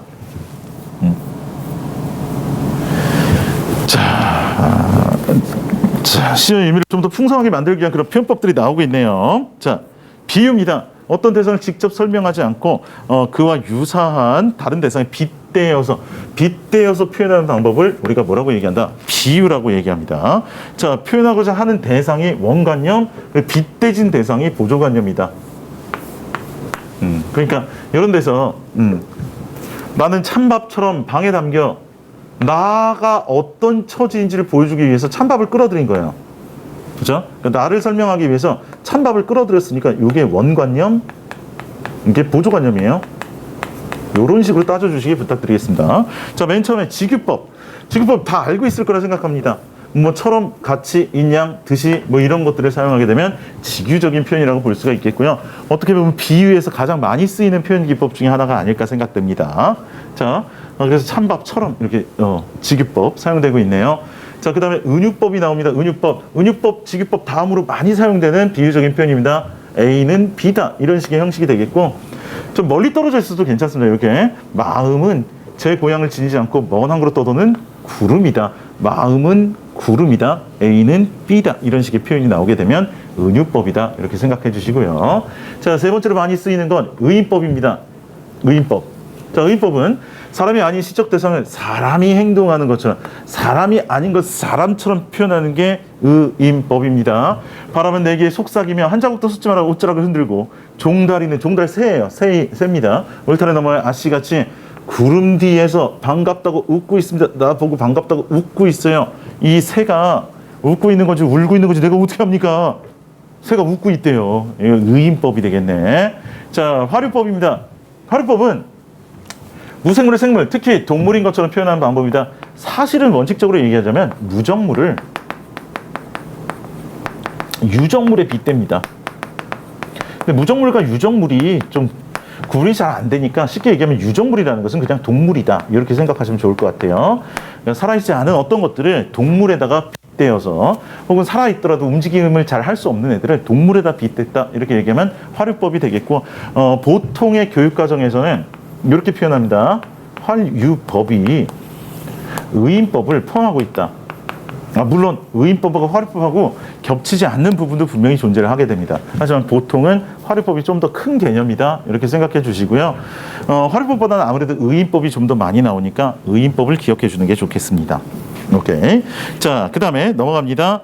자, 대유법이라고 얘기가 나옵니다. 대유법. 자, 대유법이라고 얘기하는 것은 대상의 일부로서 어떻게 한다? 전체를 표현했을 때, 부분으로 전체를 표현했을 때를 대유법이라고 얘기합니다. 대유법은 다시 제유법과 환유법으로 나뉘어지게 되는데, 아직까지 고등학교 과정에서는 제유법과 환유법을 정확하게 물어본 적은 없는 것 같아요. 그러니까 대유법으로 그냥 전체를 알아두시는 게 훨씬 더 좋을 것 같습니다. 자, 껍데기 내가라 한라에서 백두까지. 한라, 백두라고 얘기하면 우리나라의 제주도에 있는 게 한라산이죠. 여기 백두산이 있죠. 한라에서 백두까지만 우리나라입니까? 여기 어디, 여기 빠지잖아, 이거. 이런 부분들을 다 빼버립니까? 그게 아니고 한라에서 백두까지라고 얘기했는데 이게 우리나라 전체를 보여주고 있기 때문에 대유법이에요. 부분으로 전체를 나타냈다. 이렇게 하면 대유법, 이렇게 알아두시면 되겠습니다. 자, 그 다음에 중의법이 나오네요. 중의법이라고 얘기하는 것은, 자, 하나의 표현에 두 가지 이상의 원관념을 담는 표현이다. 그러니까 두 가지 의미를, 두 가지가 아니고요, 두 가지 의미를 담아내는 걸 우리가 중의법이라고 얘기합니다. 중의법. 자, 좌르르 하직했다. 이거 동생하고 하직 인사했다, 이런 뜻인 것 같아요. 하직 인사. 근데 흙을 이제 무덤에다가 흙을 이렇게 딱 뿌려주는 거, 관이 내렸다 이렇게 얘기하는 거 보니까 흙을 뿌려주는 그런 상황이야. 흙을 밑으로 이렇게 뿌려주는 것을 하직이라고 얘기하기도 하는 것 같아요. 흙을 뿌림. 그래서 이렇게 두 가지 의미를 담고 있는 것을 중의법이라고 얘기합니다. 자, 그 다음으로 넘어가서요. 자, 풍유법이라고 얘기하는 게 나오는데, 마지막으로 풍유법 많이는 중요하지 않습니다. 시에서는 거의 사용되지는 않고 있는데 가끔 나올 수 있으니 그냥 알아두도록 합니다. 이렇게 귀식 신하락 까먹는 소리 하시지 마로 이렇게 얘기하면서요, 어떤 속담이라든지 아니면은 속담이나 격언을 인용해 가지고 이렇게 표현하는 그런 방식을 뭐라고 이야기한다? 풍유법이다. 이렇게 생각하시면 되겠습니다. 자, 그리고 상징으로 넘어가도록 합니다. 상징. 어떻게 보면 상징이라고 얘기하는 것이 비유보다 더 어려울 수도 있을 것 같아요. 비유라고 얘기하는 건 원관념과 보조관념이 둘 다 등장하는 경우가 굉장히 많아요. 근데 상징 같은 경우에는 원관념은 시에 드러나지 않고 보조관념만으로 뭔가가 표현되는 경우가 많기 때문에, 보조관념만이에요. 그렇기 때문에 되게 어려울 수 있을 거라고 생각되는 게 상징입니다. 자, 상징 중에 가장 어려운 거 개인적인 상징입니다. 당연히 시인이 만들어낸 상징이에요. 그렇기 때문에 시의 내용의 전체적인 흐름 속에서 이 상징의 의미를 살펴보셔야 될 것 같습니다. 자, 성북동산에 번지가 새로 생기면서 이 번지는 인간들이 살아갈 번지예요. 그래서 뭐를 의미한다? 문명을 상징할 수 있을 것 같습니다. 자, 본래 살던 성북동 비둘기는 인간들의 문명이 들어가니까 쫓겨나 버렸어. 번지가 사라져 버렸어요. 이건 뭐를 상징한다? 자연을 상징한다. 자, 번지라는 말이 그럼 항상 문명이냐, 항상 자연을 상징한다? 그렇지 않습니다. 이 시에서만 그렇게 사용되기 때문에 개인적인 상징이라는 것은 시 전체 의미 속에서 뽑아낼 수밖에 없을 것 같습니다. 굉장히 어려운 부분이고요. 오히려 관습적이라든지 원형적인 상징이 조금 더 쉬울 수 있을 것 같아요. 자, 관습적이라고 얘기하는 것은 특정 사회나 집단에서 사용하는 그런 상징입니다. 그러니까 문화권에서 사용하고 있기 때문에 어떤 문화권이 다른 문화권으로 바뀌면 그 의미가 달라질 수도 있을 것 같아요. 자, 지금 눈 내리고 매화향기라는 것은 한자 문화권이라든지 우리나라 같은 그런 문화권에서는 어떤 지조, 절개 뭐 이런 걸 상징하면서 눈 속에 피는 꽃이었어요. 봄을 가장 먼저 알려주는 꽃이 매화꽃이 되겠습니다. 그래서 이런 걸 관습적 상징이라고 얘기할 수 있을 것 같아. 자, 그 다음에 원형적 상징이라는 표현이 나오게 됩니다. 원형적 상징. 특정 사회 집단 이런 거 뛰어넘어서 인류 전체야. 이거는 범위가 되게 크고 관습적 상징이라고 얘기하는 건 범위가 좀 작다고 생각하시면 돼. 이거 하나의 문화권, 이건 인류 전체입니다. 자, 만리 밖에서 기다리는 그대여, 저 불 지나간 뒤에 흐르는 물로 만나자. 저 불이라고 얘기하는 건 파괴의 속성을 가지네요. 어떤 죽음 이런 걸 불러오는 게 불이라고 볼 수 있겠습니까? 그래서 물이라고 얘기하는 것은 재생의 이미지, 아니면 생명.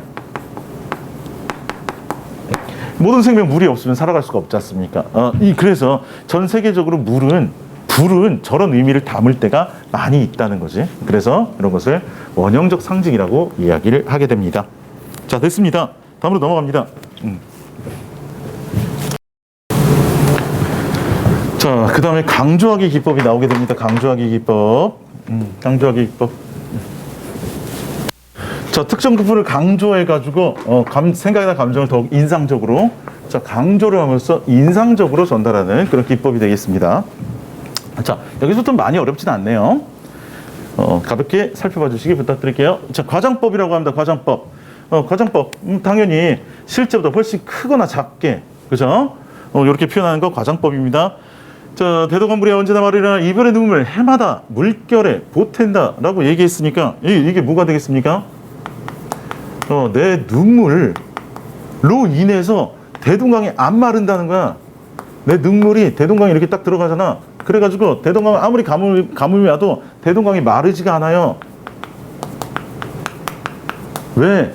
내 눈물이 들어가서 말이 됩니까? 내 눈물이 무슨 1리터, 3리터씩 나와? 그래, 아니잖아요. 그렇죠? 그래서 이런 게 과장법이라고 얘기할 수가 있겠습니다. 자, 그 다음에 반복법이네요. 같거나 비슷한 표현 단어, 그 문장을 되풀이하는 방법, 반복법. 자, 나두야 가련다, 나두야 간다, 이렇게 비슷한 구조를 어떻게 하고 있어요? 반복하고 있네요. 그죠? 강조의 이미지를 당연히, 강조하기 기법이니까 강조의 이미지를 당연히 보여줍니다. 자, 열거법입니다. 서로 비슷한 것들, 비슷한 사물들, 관련된 어구들을 늘어놓습니다. 그러니까 당연히 강조의 의미, 그리고 이 부분이 돋보일 수밖에 없을 것 같아. 자, 별 하나의 추억과 별 하나의 사랑과 별 하나의 쓸쓸함과 별 하나의 동경과 별 하나의 시와 별 하나의 어머니 두 분인가요? 왜 어머니 두 번 얘기했죠? 강조하는 거지, 그냥. 반복법인 거죠. 그렇죠? 자, 추억, 사랑, 쓸쓸함, 동경, 시, 어머니, 이렇게 자기가 그리워하는 그런 어떤 대상들을, 아까 동경이라고 하는 말 들어봤죠. 아주 강렬한 그리움인 거야. 그런 그리워하는 대상들을 하나씩 나열함으로써 나의 그림의 깊이가 이렇게 깊어요, 이렇게 얘기하는 부분이라고 볼 수가 있겠네요. 자, 다음으로 넘어갑니다. 점층법이에요. 점층법, 뜻이 점점 강해지거나 높아지거나 넓어지게 표현하는 거. 자, 커지거나 높아지거나 넓어지게 표현하는 걸 점층법이라고 합니다. 반대 표현법으로 정강법이 있는데 수능에서는 그냥 이렇게 생각해 주세요. 점층법 안에 뭐가 들어간다? 점강이 들어간다. 이렇게 생각하시면 좋을 것 같아. 점층 안에 점강이 들어간다. 점강이라고 얘기하는 것은 점점 작아지는 건데 점층도 점점 커지거나 작아지는 거가 되기 때문에 그러니까 요 안에 포함이 된다, 이렇게 생각하시고요. 수능에서는 보통 점층으로 그냥 퉁칠 때가 많다, 이렇게 생각해 주시면 됩니다. 자, 유명하시죠? 눈은 살아있다, 떨어진 눈은 살아있다, 마당에 떨어진 눈은 살아있다. 점점 길어지면서 점점 구체화되고 있는 점층의 기법을 사용하고 있습니다. 자, 넘어갑니다. 대조법, 법이 있는 게 아니고 그냥 대조라고 생각하시면 돼요. 대조. 자, 별은 밝음 속에 사라지고요. 나는 어둠 속에 사라지고, 밝음과 어둠이 어떻게 됩니까? 서로 대비를 이루고 있네. 대조입니다. 대조. 대조법, 이렇게 얘기해도 돼요. 별거 없습니다. 자, 어려운 표현법 중에 하나, 많이 나오진 않지만 연쇄법이라는 거 꼭 좀 기억합시다. 연쇄법. 앞 구절의 말을 다음 구절의 첫 부분에서 반복하여 내용을 연결해가는 방법. 이거 꼬리물기 기법이라고 얘기합니다. 꼬리물기. 꼬꼬무. 자, 꼬리물기 기법이 되겠는데, 우리가 대표적으로 어떤 노래가 있습니까? 원숭이 엉덩이는 빨개. 원숭이 엉덩이 빨개, 이런 얘기 합니다. 원숭이 엉덩이는 빨개. 빨가면 사과를 다시 끓여들까. 사과는 맛있어. 맛있으면 바나나는 길어. 이런 식으로 앞 구절에 꼬리를 한 번씩 이렇게 물어줘요. 꼬리를 물어주는 그런 기법을 연세법이라고 얘기합니다. 자, 이웃의 슬픔은 이분의 슬픔이었고, 이분의 슬픔, 자, 여기 앞구절의 끝이 이분의 슬픔이고, 이분의 슬픔이 뒤에 꼬리를 또 물어버렸네요. 그렇죠? 이래서 이런 걸 뭐라고 얘기한다? 연쇄법이라고 이야기하면 됩니다. 꼬리 물기, 원숭이 엉덩이 이런 거 생각하시면 좋을 것 같습니다. 자, 다음으로 넘어가요. 자, 영탄법과 서리법과 도치법. 중요한 표현들도 많이 나오네요. 영탄법, 서리법, 도치법. 영탄법이라고 얘기하는 것은 아까 어떤 감탄, 영탄, 격정적 오조 이런 데서 많이 사용을 합니다. 놀라움, 슬픔, 감탄, 탄식 등 화자의 극적으로 고조된 정서를 감탄의 형태로 표현한다. 감탄의 형태로 표현한다. 그래서 강조한다. 자, 고운 폐혈관이 찢어진 채로 탄식하고 있죠. 너는 산수처럼 날아갔구나. 이런 식으로 얘기하게 되면은 영탄적인 어조를 사용했고요. 이미 감탄형의 어미를 사용했습니다. 그렇죠? 그다음에 여기 탄식하는 이런 감탄사가 들어갔어요. 이런 것들을 보면 영탄법이라는 걸 쉽게 알 수가 있고요. 서리법. 말하는 내용을 의문문의 형식으로 물어보는 걸 서리법이라고 합니다. 자, 천지만물 한 줄에 끼워놓고 가위 없이 한없이 펄렁펄렁 하나님 보시기 마땅합니까? 마땅합니까? 별로 마땅하지 않잖아요. 마땅하지 않네. 이런 식의 얘기를 강조하기 위해서 오히려 물어보는 거죠. 이런 걸 설의법이라고 얘기합니다. 수능에서 언어의 범위가 어떻게 되냐? 영탄법이 좀 굉장히 이렇게 넓은 개념이에요.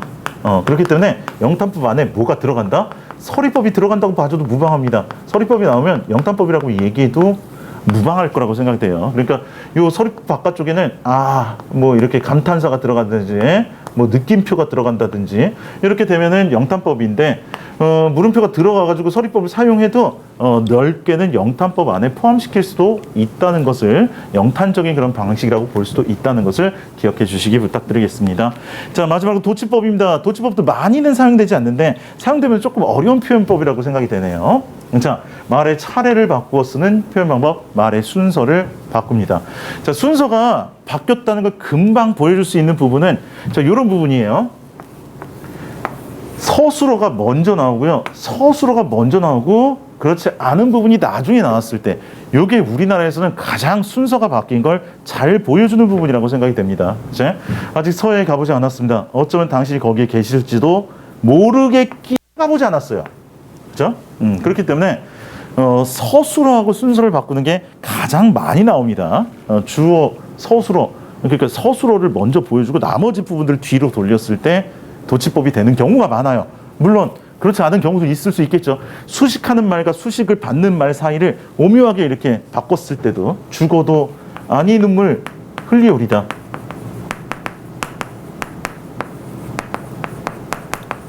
이런 식의 표현이 나왔을 때 아니 눈물 흘린다. 마치 아니가 눈물을 꾸미는 것 같지만 아니가 눈물을 꾸미는 게 아니고요. 아니 흘린다는 거겠죠. 그러니까 요거는 사실상 눈물을 안 흘릴 겁니다. 이런 식으로 얘기하는 게 훨씬 자연스러워요.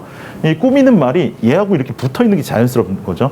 그런데 이걸 이런 식으로 도치를 시켜놔서 특별한 어떤 의미를 담아내게 되는 것. 이렇게 순서를 바꿔주는 걸 도치법이라고 얘기합니다. 근데 주로 서술어가 먼저 나와야지 도치법일 가능성이 높다라는 것 기억해 주십시오. 자, 뒤로 넘어갑니다. 자, 변화주기의 기법을 살펴보도록 합니다. 변화주기의 기법. 자, 문장에 변화를 주어서 표현하는 방법으로서 변화를 줘서 단조로움을 좀 극복하려고 하는 그런 방식이 아닐까. 자, 대꾸법입니다. 대꾸법. 많이 사용되고 있는 표현법이네요. 대꾸법. 자, 같거나 비슷한 구조를 짝을 맞추어서 나란히 배열한다. 짝을 맞춰 배열하기 때문에 자, 떠나고 싶은 자는 떠나게 하고 잠들고 싶은 자는 잠들게 하고 이렇게 붙어 있어요. 구절이. 근데 아까도 설명했지만 문장 구조의 반복, 유사한 통사 구조의 반복을 쓰게 되면은 멀리 떨어져 있어도 우리가 뭐라고 얘기한다? 유사한 통사 구조의 반복이라고 얘기한다는 것을 기억해 주시기 부탁드리겠습니다. 물론 대꾸법도 통사 구조가 반복적으로 나타난 거 맞습니다. 자, 그 다음에 인용법입니다. 다른 사람의 말이나 글을 끌어 쓰는 방법인데 그냥 인용인데 시에서는 거의 사용되지 않습니다. 이 시에서는 거의 사용되지 않고요. 자, 이런 시 같은 경우에는 낙지론이란 글이 있는데 이 낙지론에서 어찌 제왕의 문에 들면 부러워하랴 라는 구절이 나와요. 그렇기 때문에 이걸 그대로 어떻게 한 거예요? 인용한 그런 구절인데 시에서는 거의 사용이 안 될 거라고 생각이 됩니다. 인용법이 있고요. 자, 그 다음에 생략법입니다. 생략법. 당연히 이렇게 점점점점점점 생략된 표시가 들어가면 생략법이라고 얘기할 수 있겠고, 이거 말줄임표라고 얘기합니다. 말줄임표. 자, 깡깡 얼어붙은 잔등으로 혹한을 막으며 하얗게 얼음으로 엎드려 있던 아버지, 아버지, 아버지 이렇게 얘기하면서 점점점, 이거는 뒤에 뭔가가 생략된 듯한 느낌이기 때문에 여운을 주는 기법으로 많이 사용됩니다. 여운을 주고 있는 기법. 오케이. 자, 그 다음에 문답법, 문답법이 나옵니다. 문답법. 자, 문답법은 뭐예요? 문답법. 묻고 답하는 게 문답법이죠. 당연히 묻고 답하는 거. 스스로 묻고 답할 때는 다른 말로 뭐라고 얘기합니까? 자문자답이라고 이야기합니다. 스스로 물어보고 답할 때는 자문자답이다. 이렇게 볼 수가 있을 것 같아요. 자, 여기서 여보서 공중에 저기로기 공중에 길 있어서 잘 가는가? 이렇게 물어봤죠. 열쇠판에 내가 섰어 가는가 물어보고 나는 복판에 서 있습니다. 이렇게 답을 내리고 있단 말이야. 이런 것을 문답법이라고 얘기합니다. 넘어갈게요. 자, 반어와 역설이 나옵니다. 반어와 역설. 자, 되게 어려운 표현법인데 어려운 표현법이고 시험에는 많이 나오고 이런 표현법이지만 실제 시에서는 그렇게 많이 사용되지 않아요. 너무 어려운 표현법이라서 이게 사용은 많이 안 되는데 나오면 좀 어렵습니다. 자, 반어라고 얘기하면 속마음과 반대야. 그러니까 겉으로 말은 돼. 겉으로 말은 되는데 속마음과 반대로 얘기하는 거죠. 오늘도 어제도 아니 있고 먼 훗날 그때 잊었노라. 먼 훗날 그때 잊었노라. 오늘도 어제도 잊지 않았는데 먼 훗날 그때 가면 잊었다. 이건 사실 잊지 않았다라는 얘기의 반대적인 표현인 거죠. 잊지 못하는 거지. 그렇죠? 그런데 먼 훗날 그때 가면 잊었다라고 말할 거예요 라고 얘기하는 건 자기 속마음과 반대되는 표현을 썼다고 볼 수가 있겠습니다. 이것과 달리 역설이라고 얘기하는 것은 좀 어려워요. 어렵기 때문에 잘 쓰이는 표현법은 아닌데도 불구하고 나오게 되면 좀 어렵네요. 자, 이치에 맞지 않고 모순되는 표현처럼 보이지만 그 속에 진실, 자, 모순이 되지만 진실을 담고 있는 표현입니다. 그래서 모순이 되려면 어떻게 해야 되냐? 붉은 텃밭에 푸른 새싹을 보아라. 얻는다는 것은 곧 잃는다는 것이다. 이렇게 서로 모순이 되는 말이 동시에 들어가. 이렇게 되었을 때 우리가 뭐라고 얘기한다? 역설법이라고 이야기합니다. 이렇게 됐을 때를 역설이라고 얘기한다라는 것을 기억해 주시기 부탁드리겠습니다. 자, 오케이. 자, 변주입니다. 시어나 식구, 문장 구조 등의 변화를 주는 걸 변주라고 얘기하는데, 자, 변주라고 얘기하는 것은 당연히 반복과 함께 나타납니다.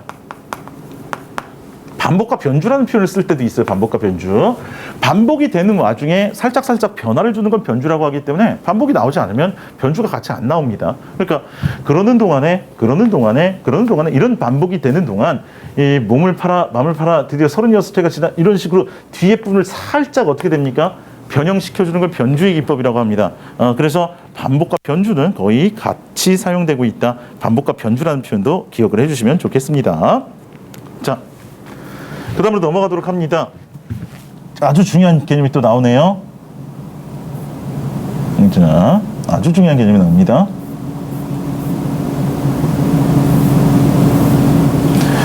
객관적 상관물이라는 개념이 나오게 되는데, 자, 요것도 시에서 굉장히 많이 사용되는 표현이니까 이런 단어들도 알아두시면 좋겠습니다. 자, 화자의 정서를 간접적으로 드러내는데, 그러니까 문사물을 이용해서 간접적으로 드러낸다. 그거에 이용되는 사물이 바로 뭐다? 객관적인 상관물이다. 객관적 상관물이다. 이렇게 얘기할 수가 있을 것 같아요. 자, 객관적 상관물에는 첫 번째, 화자의 대리물이 있습니다. 화자 대신하는 거, 화자 대신. 자, 어두우는데 하얀이 눈을 맞을 그 마른 잎새에는 쌀랑쌀랑 소리 나오면 눈을 맞을 그 드물다는 굳고 정한 갈매나무를 생각하고 있는 백석의 남신의주 유동 박시봉방이라는 시가 되겠습니다. 자, 이 시에서 갈매나무라는 것은 의지의 표상이면서요. 의지의 표상.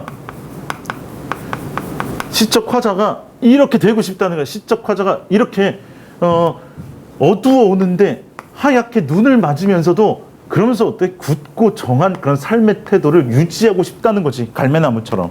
그죠? 그래서 화자도 이렇게 되고 싶다라는 그런 소재가 바로 화자의 대림을 분신이라고 볼 수가 있겠습니다. 오케이? 이런 걸 객관적 상관물이라고 한다. 두 번째, 정서 자극물로서 촉매 역할을 합니다. 정서를 불러일으키거나 심화하는 그런 사물들이면 화자의 정서를 보여줄 수 있는 사물들이면 전부 뭐라고 얘기한다? 객관적 상관물입니다. 자, 단풍만 저리 고우면 무한다요. 단풍은 정말 곱죠.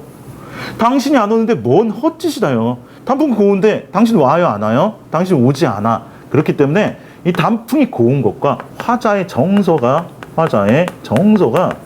반대되고 있어. 이렇게 화자의 정서를 보여주면서 반대되고 있네. 이런 사물들을 뭐라고 얘기한다? 객관적 상관물이다 라고 얘기합니다. 자, 마지막으로 감정이입물. 이런 것도 객관적 상관물입니다. 화자의 감정이 투영되었다. 이 투영이라는 표현도 잘 알아두세요. 투영된 사물을 뭐라고 얘기한다? 감정이입물이라고 얘기합니다. 이 비 그치면 내 마음 강나루 긴 언덕에 서러운 풀빛이 서럽다고 얘기하네요. 그렇지? 풀빛이 서러울 수가 있을까요? 서러운 감정은 화자의 정서가 투영되어 있는 그런 사물이라고 생각이 되는 바입니다. 그래서 이 객관적 상관물을 좀 정리하자라고 얘기한다면 이렇게 정리할 수 있을 것 같아요. 객관적 상관물은 화자의 정서만 보여주고 있는 모든 것이 객관적 상관물이기 때문에 되게 거대한 개념이다 이렇게 생각하시면 되겠고요. 이 안에 감정이입이 들어가게 됩니다. 감정이입 이렇게 들어가게 된다. 자, 그래서 화자의 정서와 대상의 정서가 같지 않아도 객관적 상관물입니다. 근데 감정이입은 객관적 상관물 중에 화자의 정서하고 대상의 정서가 같아야 돼요. 그래서 투영이 돼야 됩니다. 그렇기 때문에 한 가지 더 여기다가는 의인법이 추가돼야 돼요. 의인법을 여기다 집어넣어줘야 되는 이유는 무엇이냐? 감정이입이라는 것은 대상물에 내 감정이 투영이 돼가지고 이 대상물이 감정을 느낀다고 생각해야 되기 때문에 당연히 의인법이 들어가게 됩니다. 의인법이 들어가 있지 않으면 객관적 상관물이라고 봐주는 게 훨씬 좋을 것 같아요. 그래서 객관적 상관물이 더 큰 범위다. 감정이입이 조금 더 작은 범위다. 그 다음에 감정이입에는 의인법도 들어간다. 이런 식의 생각을 해주시면 좋겠습니다. 객관적 상관물 굉장히 중요한 개념이니까 또 어려운 개념이니까 잘 좀 알아두시기 부탁드리겠습니다. 자, 여기까지 다 지웁니다. 자, 밑에 행간 걸침의 기법이 나옵니다. 행간 걸침의 기법.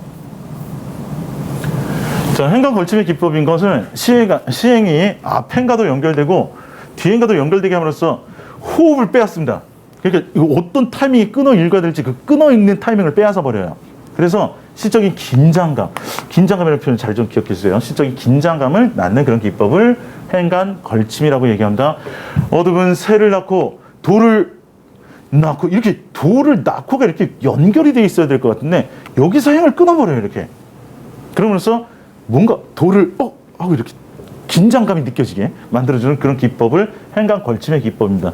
어떤 사람들은 중의적인 의미가 들어가야 무조건 행간 걸침이다. 저렇게 그냥 끊어 있는 건 행간 걸침이 아니다. 이렇게 얘기하는 사람들이 있기는 합니다. 그렇지만 꼭 그런 건 아니고요. 이렇게 중간에 어중간한 부분에 이렇게 끊어가지고 뭔가 이렇게 긴장감을 느껴주게 한다면은 전부 행간 걸침에 넣어주는 게 내 생각에는 좋을 것 같습니다. 자, 이제 얼마 안 남았습니다. 끝을 향해 달려가고 있습니다.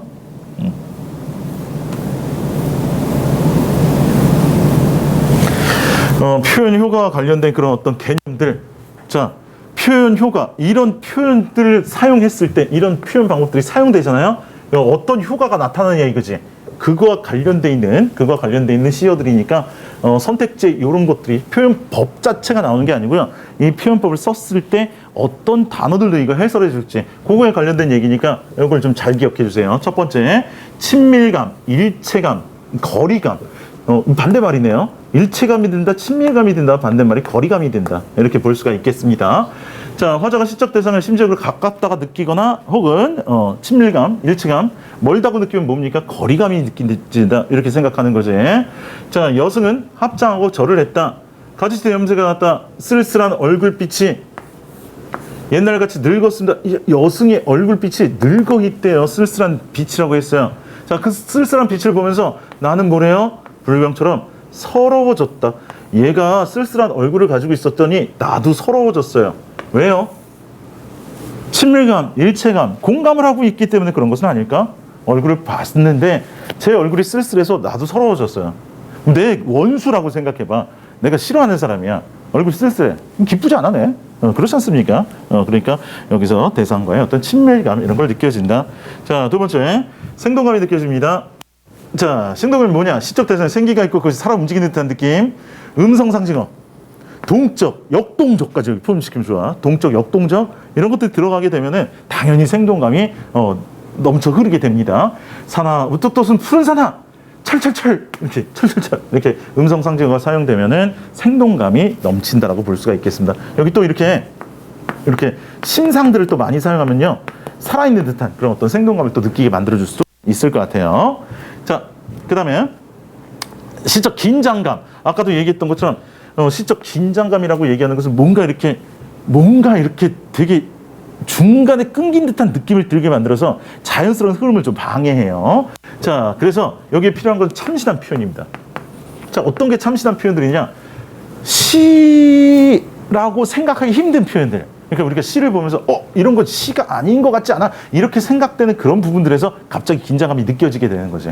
아까 얘기했던 것처럼 자, 뭐 대화 삽입하는 거 아니면은 행간걸침, 의도적인 생략, 뭔가 이렇게 끝을 맺지 못하는 듯한 그런 느낌이 들 때 사람들은 긴장감을 많이 느낍니다. 자, 여기 보시면요 이렇게 따옴표 넣고 자, 지금 부셔버릴까? 안 돼. 오늘 밤은 자기하고 내일 아침에 이렇게 얘기하면서 갑자기 밑도 끝도 없이 대화로 시작합니다. 시를. 이렇게 대화로 시작하는 건 사실 소설 비슷하지 않습니까? 이런 기법들을 사용하면 시적으로 상당히 어떤 충격을 좀 줄 수가 있을 것 같아요. 그래서 시적 긴장감이다 이렇게 얘기합니다. 드러늘한 인부들의 목소리 꿈결처럼 섞여 들려오는 판잣집 이런 걸 보여주고 있는 시가 되겠습니다.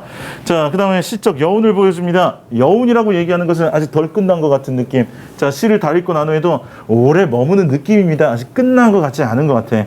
그래서 이럴 때는 수미 상관의 구조를 사용하면 자, 여운을 좀 느끼게 만들 수 있어요. 또 명사로 끝나면 아직 덜 끝난 것 같은 느낌. 또 아까 얘기했던 생략법 이런 것들을 사용하게 되면 역시 덜 끝난 것 같은 느낌을 주게 만들 수가 있습니다.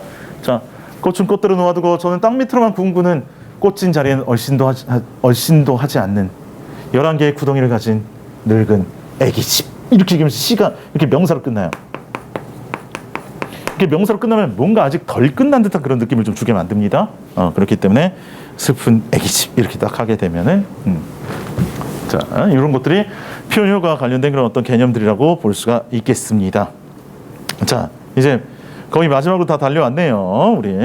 자, 시상 전개 방식에 대해서 살짝 살펴보면서 자, 이제부터 우리가 살펴봐야 될 것은 시상 전개 방식이라고 볼 수가 있겠습니다. 시상 전개 방식. 자, 시상은 시인이 시를 통해서 표현하고자 하는 생각이나 정서 이런 것들을 효과적으로 표현하기 위해 소지나 식구 등을 일정한 규칙에 따라 시의 구조를 만들어냅니다.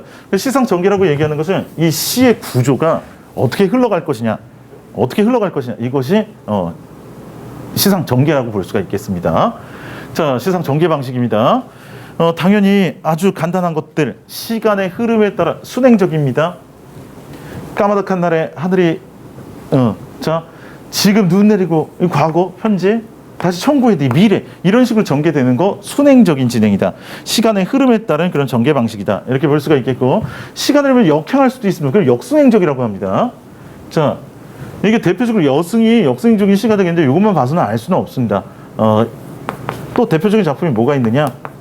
윤동주의 서시 같은 작품이 과거에서 미래에서 현재로 돌아오게 되는 그런 역수행적인 그런 그 구성을 좀 취하게 됩니다. 자, 그 다음에 공간의 이동에 따라 쓰여진 시도 있어요. 공간을 옮겨 다니면서 시상을 전개합니다.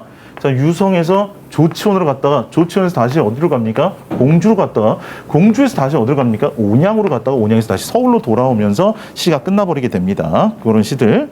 자, 이렇게 공간의 이동을 봐주시면 좋겠고요. 자, 시선의 이동에 따라서 시선의 이동은 시적 대상을 바라보는 화자의 시선만 이동해요. 그 한 장소에 머물러 있어. 그러면서 시선만 이동합니다. 마치 카메라를 이렇게 돌려주는 그런 기법이라고 생각하시면 좋을 것 같아요. 자, 들길을 바라보고 있다가 들길이 연결되어 있는 마을을 바라보고 있다가 그 다음에 저쪽에 보리밭을 보고 있다가 그러다가 저쪽 멀리 산봉우리를 이렇게 연결해 갑니다. 시적 화자는 여기 서 있는 상태에서 먼 곳에서부터 이렇게 가까운 곳을 보다가 다시 이렇게 시선이 먼 쪽으로 이렇게 쫙 빠져나가는 그런 걸 엿볼 수 있는 시라고 볼 수가 있겠습니다. 오케이, 그런 시상 전개 방식, 시선의 이동에 따른 시상 전개. 자, 수미상관에 따라서 수미상관 계속 얘기가 나오네요. 중요한가 보네. 수미상관. 시의 처음과 끝의 형태가 동일한 거 수미상관이죠. 자, 수미상관의 효과 한번 생각해 보도록 합시다. 수미상관의 효과. 앞뒤가 똑같으니까 반복되니까 의미가 강조됩니다. 반복됐어요. 운율 살려주죠. 자, 아까 얘기했듯이 반복됐기 때문에 다시 처음으로 돌아간 것 같아요. 끝나지 않은 것 같은 느낌이 있어. 그렇죠? 그렇기 때문에 여운을 준다. 자, 마지막으로 앞뒤가 똑같기 때문에 무게감이 좀 잘 맞을 것 같아. 균형미가 넘친다고 해야 되죠? 균형미. 그 다음에 형태적인 안정감이다. 뭐 이런 식의 이야기를 하게 됩니다. 이것이 수미상관의 효과입니다. 자, 수미상관 처음 구절과 마지막 구절이 유사하다. 이런 거 살펴주시고요. 기승전결이다. 기승전결은 말이 좀 어려운데 기승전결은 이렇게 기승전 결로 마무리됩니다. 근데 보통은 그냥 사당 구성이다. 사당 구성을 할 때 기승전결이다 이렇게 생각하시고 뭐 이걸 꼭 반드시 따라가야 될 것은 아닙니다. 사당 구성. 사당 구성이 많이 나오는 게 뭐 어디입니까? 한시입니다. 한시. 이거 우리나라 시가 아니고 우리나라 사람들이 한문으로 적은 그런 시가 한시가 되겠는데 한시들의 사당 구성을 굉장히 많이 쓰기 때문에 우리 대표적으로 누가 있을까라고 얘기하면 이육사라는 선생님이 쓰신 이육사 절정 같은 시가 사당 구성을 취하는 대표적인 시라고 볼 수가 있겠습니다. 이육사의 절정. 이육사 선생님이 워낙 한시를 좀 많이 쓰시던 한자 공부를 많이 하셨던 분이기 때문에 이렇게 이육사의 절정 같은 경우에 사당 구성을 취하는 경우가 있습니다. 기승전결은 그냥 사당 구성이다 이렇게 생각하시고요. 자, 그 다음에 선경후정. 요 기법은요. 옛날 시들에서 좀 많이 나오는 기법이게 되겠고 말이 어려우니까 좀 기억해 봅시다. 앞부분에는 경치를 묘사한다. 선경이에요. 뒷부분에는 경치와 느낀 정서. 그래서 뒷부분 후정입니다. 선경 후정이라는 뜻이에요. 앞에는 경치, 뒤에는 정서 이렇게 얘기합니다. 자, 그래서 낙동강 빈 나루의 달빛이 푸릅니다. 이런 경치를 보여주고요. 그 푸른 상황에서 차라리 외로울 망정 이 밤 더디 새소서 차라리 외로울 망정 이렇게 자기의 정서를 보여주네요. 앞부분의 배경, 뒷부분의 정서. 선경 후 정의 기법이다 이렇게 생각하시면 되겠습니다. 자, 대비에 따라서 시상 전개가 되는 경우도 많습니다. 이런 경우도 확 눈에 두드러져 보이기 때문에 시에서 많이 쓰는 기법 중에 하나예요. 자, 차이점 당연히 대비입니다. 나는 한 마리의 어린 짐승 젊은 아버지의 서늘한 옷자락. 서늘한 옷자락은 차가운 그런 옷자락이에요. 열로 상기한 볼이라고 얘기하는 이게 뜨끈뜨끈한 아파가지고 지금 열이 막 난단 말이야. 펄펄 끓어. 그래서 뜨끈뜨끈하다는 거지. 이런 것들이 이렇게 대비를 이루고 있죠. 자, 나는 한 마리 어린 짐승이었는데 어느새 나도 그때 아버지만큼 나이를 먹게 됩니다. 나이 먹었어요. 그러니까 어린 짐승이었던 그때하고 나이를 먹은 순간하고 또 역시 대조를 이루고 있네요. 그래서 대비 대조에 따라서 이렇게 시상을 전개하게 되면 선명한 이미지들을 좀 잘 보여줄 수가 있을 것 같아요. 자, 점층적입니다. 점점 커지는 거 점층이라고 얘기했죠. 그래서 정서가 점점 강화되고 있다. 그치? 그래서 시상이 좀 이렇게 확장, 시상이 이렇게 넓어집니다. 자, 손 떨리는, 그냥 떨리는 게 아니고 손 떨리는, 치 떨리는 이런 식으로 어떻게 됩니까? 치가 떨리는 뭐 이런 식으로 점점 이렇게 강해지는 표현, 점층적인 전개라고 이야기할 수 있겠습니다. 마지막으로 어조의 변화에 따라서 이 시가 어조의 변화를 잘 보여주지 못하기 때문에 어조의 변화에 따라서 전개되고 있는데 어조를 바꿔주게 됩니다. 자, 그런 시의 대표적인 그런 작품이 여기 있는 시 말고요. 뭐가 있을 수 있을까? 겨울바다.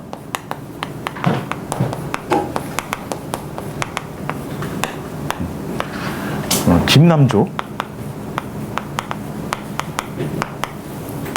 자, 이 시 같은 경우에는 중간에 시를 전개를 하다가 뒷부분에서 기도하는 듯한 그런 어투를 사용하게 되는 경우가 많이 있어요. 그래서 이 부분이 바로 뭐가 되겠습니까? 좀 바뀌었네요. 어조 변화인데 뒷부분. 그래서 이 어조 변화 관련 지어서는 요거를 좀 더 기억해 주시는 게 좋을 것 같아요. 뒤에. 자, 시상 전개 과정에서 나타나는 특징들입니다. 자, 시상이 전개되다 보면은 중간에 시상이 전환이 되는 부분이 있어요. 시상이 전환이 되는 부분 굉장히 중요한 부분이고요. 시험에도 되게 잘 나오는 부분이니까 별표 쳐주시고요. 자, 급격하게 바뀌는 부분이에요. 그치?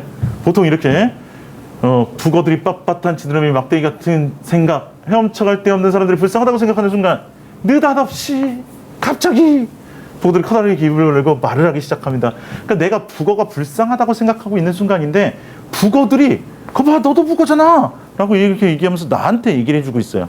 그러니까 요거는 타인을 비판하고 약간 타인에게 연민을 느끼고 있었었는데 자신을 비판하는 쪽으로 바뀌어버리게 되네요. 자신 비판. 갑자기 태도가 급변합니다.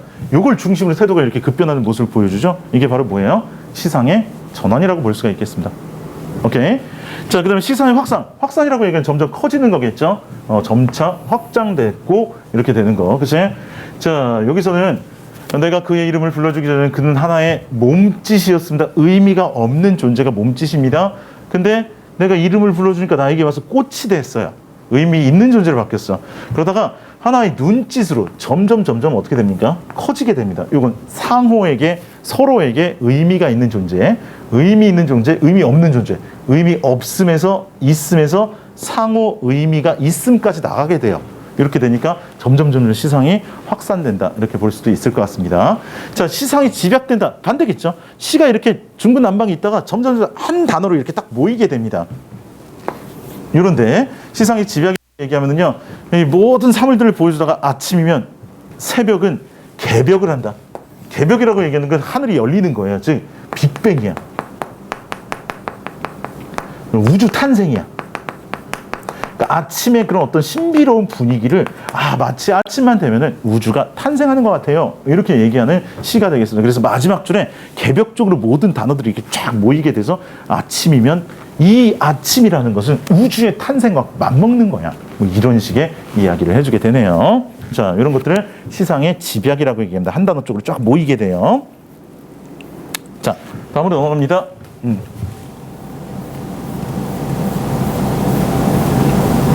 자, 여기까지 해가지고 우리 모든 걸 다 정리를 했습니다. 모든 걸 다 정리를 했는데 뒤에 문제, 연습 문제를 좀 연습 문제를 좀 이렇게 실어놨는데 간단하게 몇 줄만 좀 살펴보면서 끝을 맺도록 하고 여러분들이 좀 문제를 풀어보시게 부탁을 드리겠습니다. 자, 차디찬 아침 이슬, 진주인가 빛나는 못가, 빛나는 연못인가 이런 뜻이에요. 진주인가 빛나는 연못인가. 진주, 빛나는 연못 전부 아름다워 보입니까? 긍정적인 이미지를 가지고 있단 말이야. 그치? 연꽃 하나가 다복이 피었습니다. 이 연 자체가 어떻습니까? 되게 긍정적이라는 걸 볼 수가 있겠습니다. 여기서 화자는 이런 대상들을 그냥 바라보고 있어요. 바라보고 있는데 좋게 봅니까? 나쁘게 봅니까? 되게 좋게 바라보고 있어요. 그 상황에서 소년아, 내가 낳나니 내가 태어났다는 거야. 탄생했다는 거예요. 이거 좋겠어요? 나쁘겠어요? 되게 긍정적인 이미지라는 거야. 그러니까 이런 아름다운 분위기 속에서 태어난 사람이 누구야? 소년이에요. 그죠? 맑은 넋색이 그러니까 넋이 어떻습니까? 굉장히 맑아요. 그 다음에 밭꽃처럼 아까 얘기했듯이 흰색의 이미지예요. 밭꽃처럼 자랐다. 그럼 여기서 다 이렇게 좋은데 밭꽃처럼 자랐어. 뭐 허연색이 돼가지고 무슨 뭐 얼굴 된 거야? 뭐 그런 얘기를 하는 게 아니에요.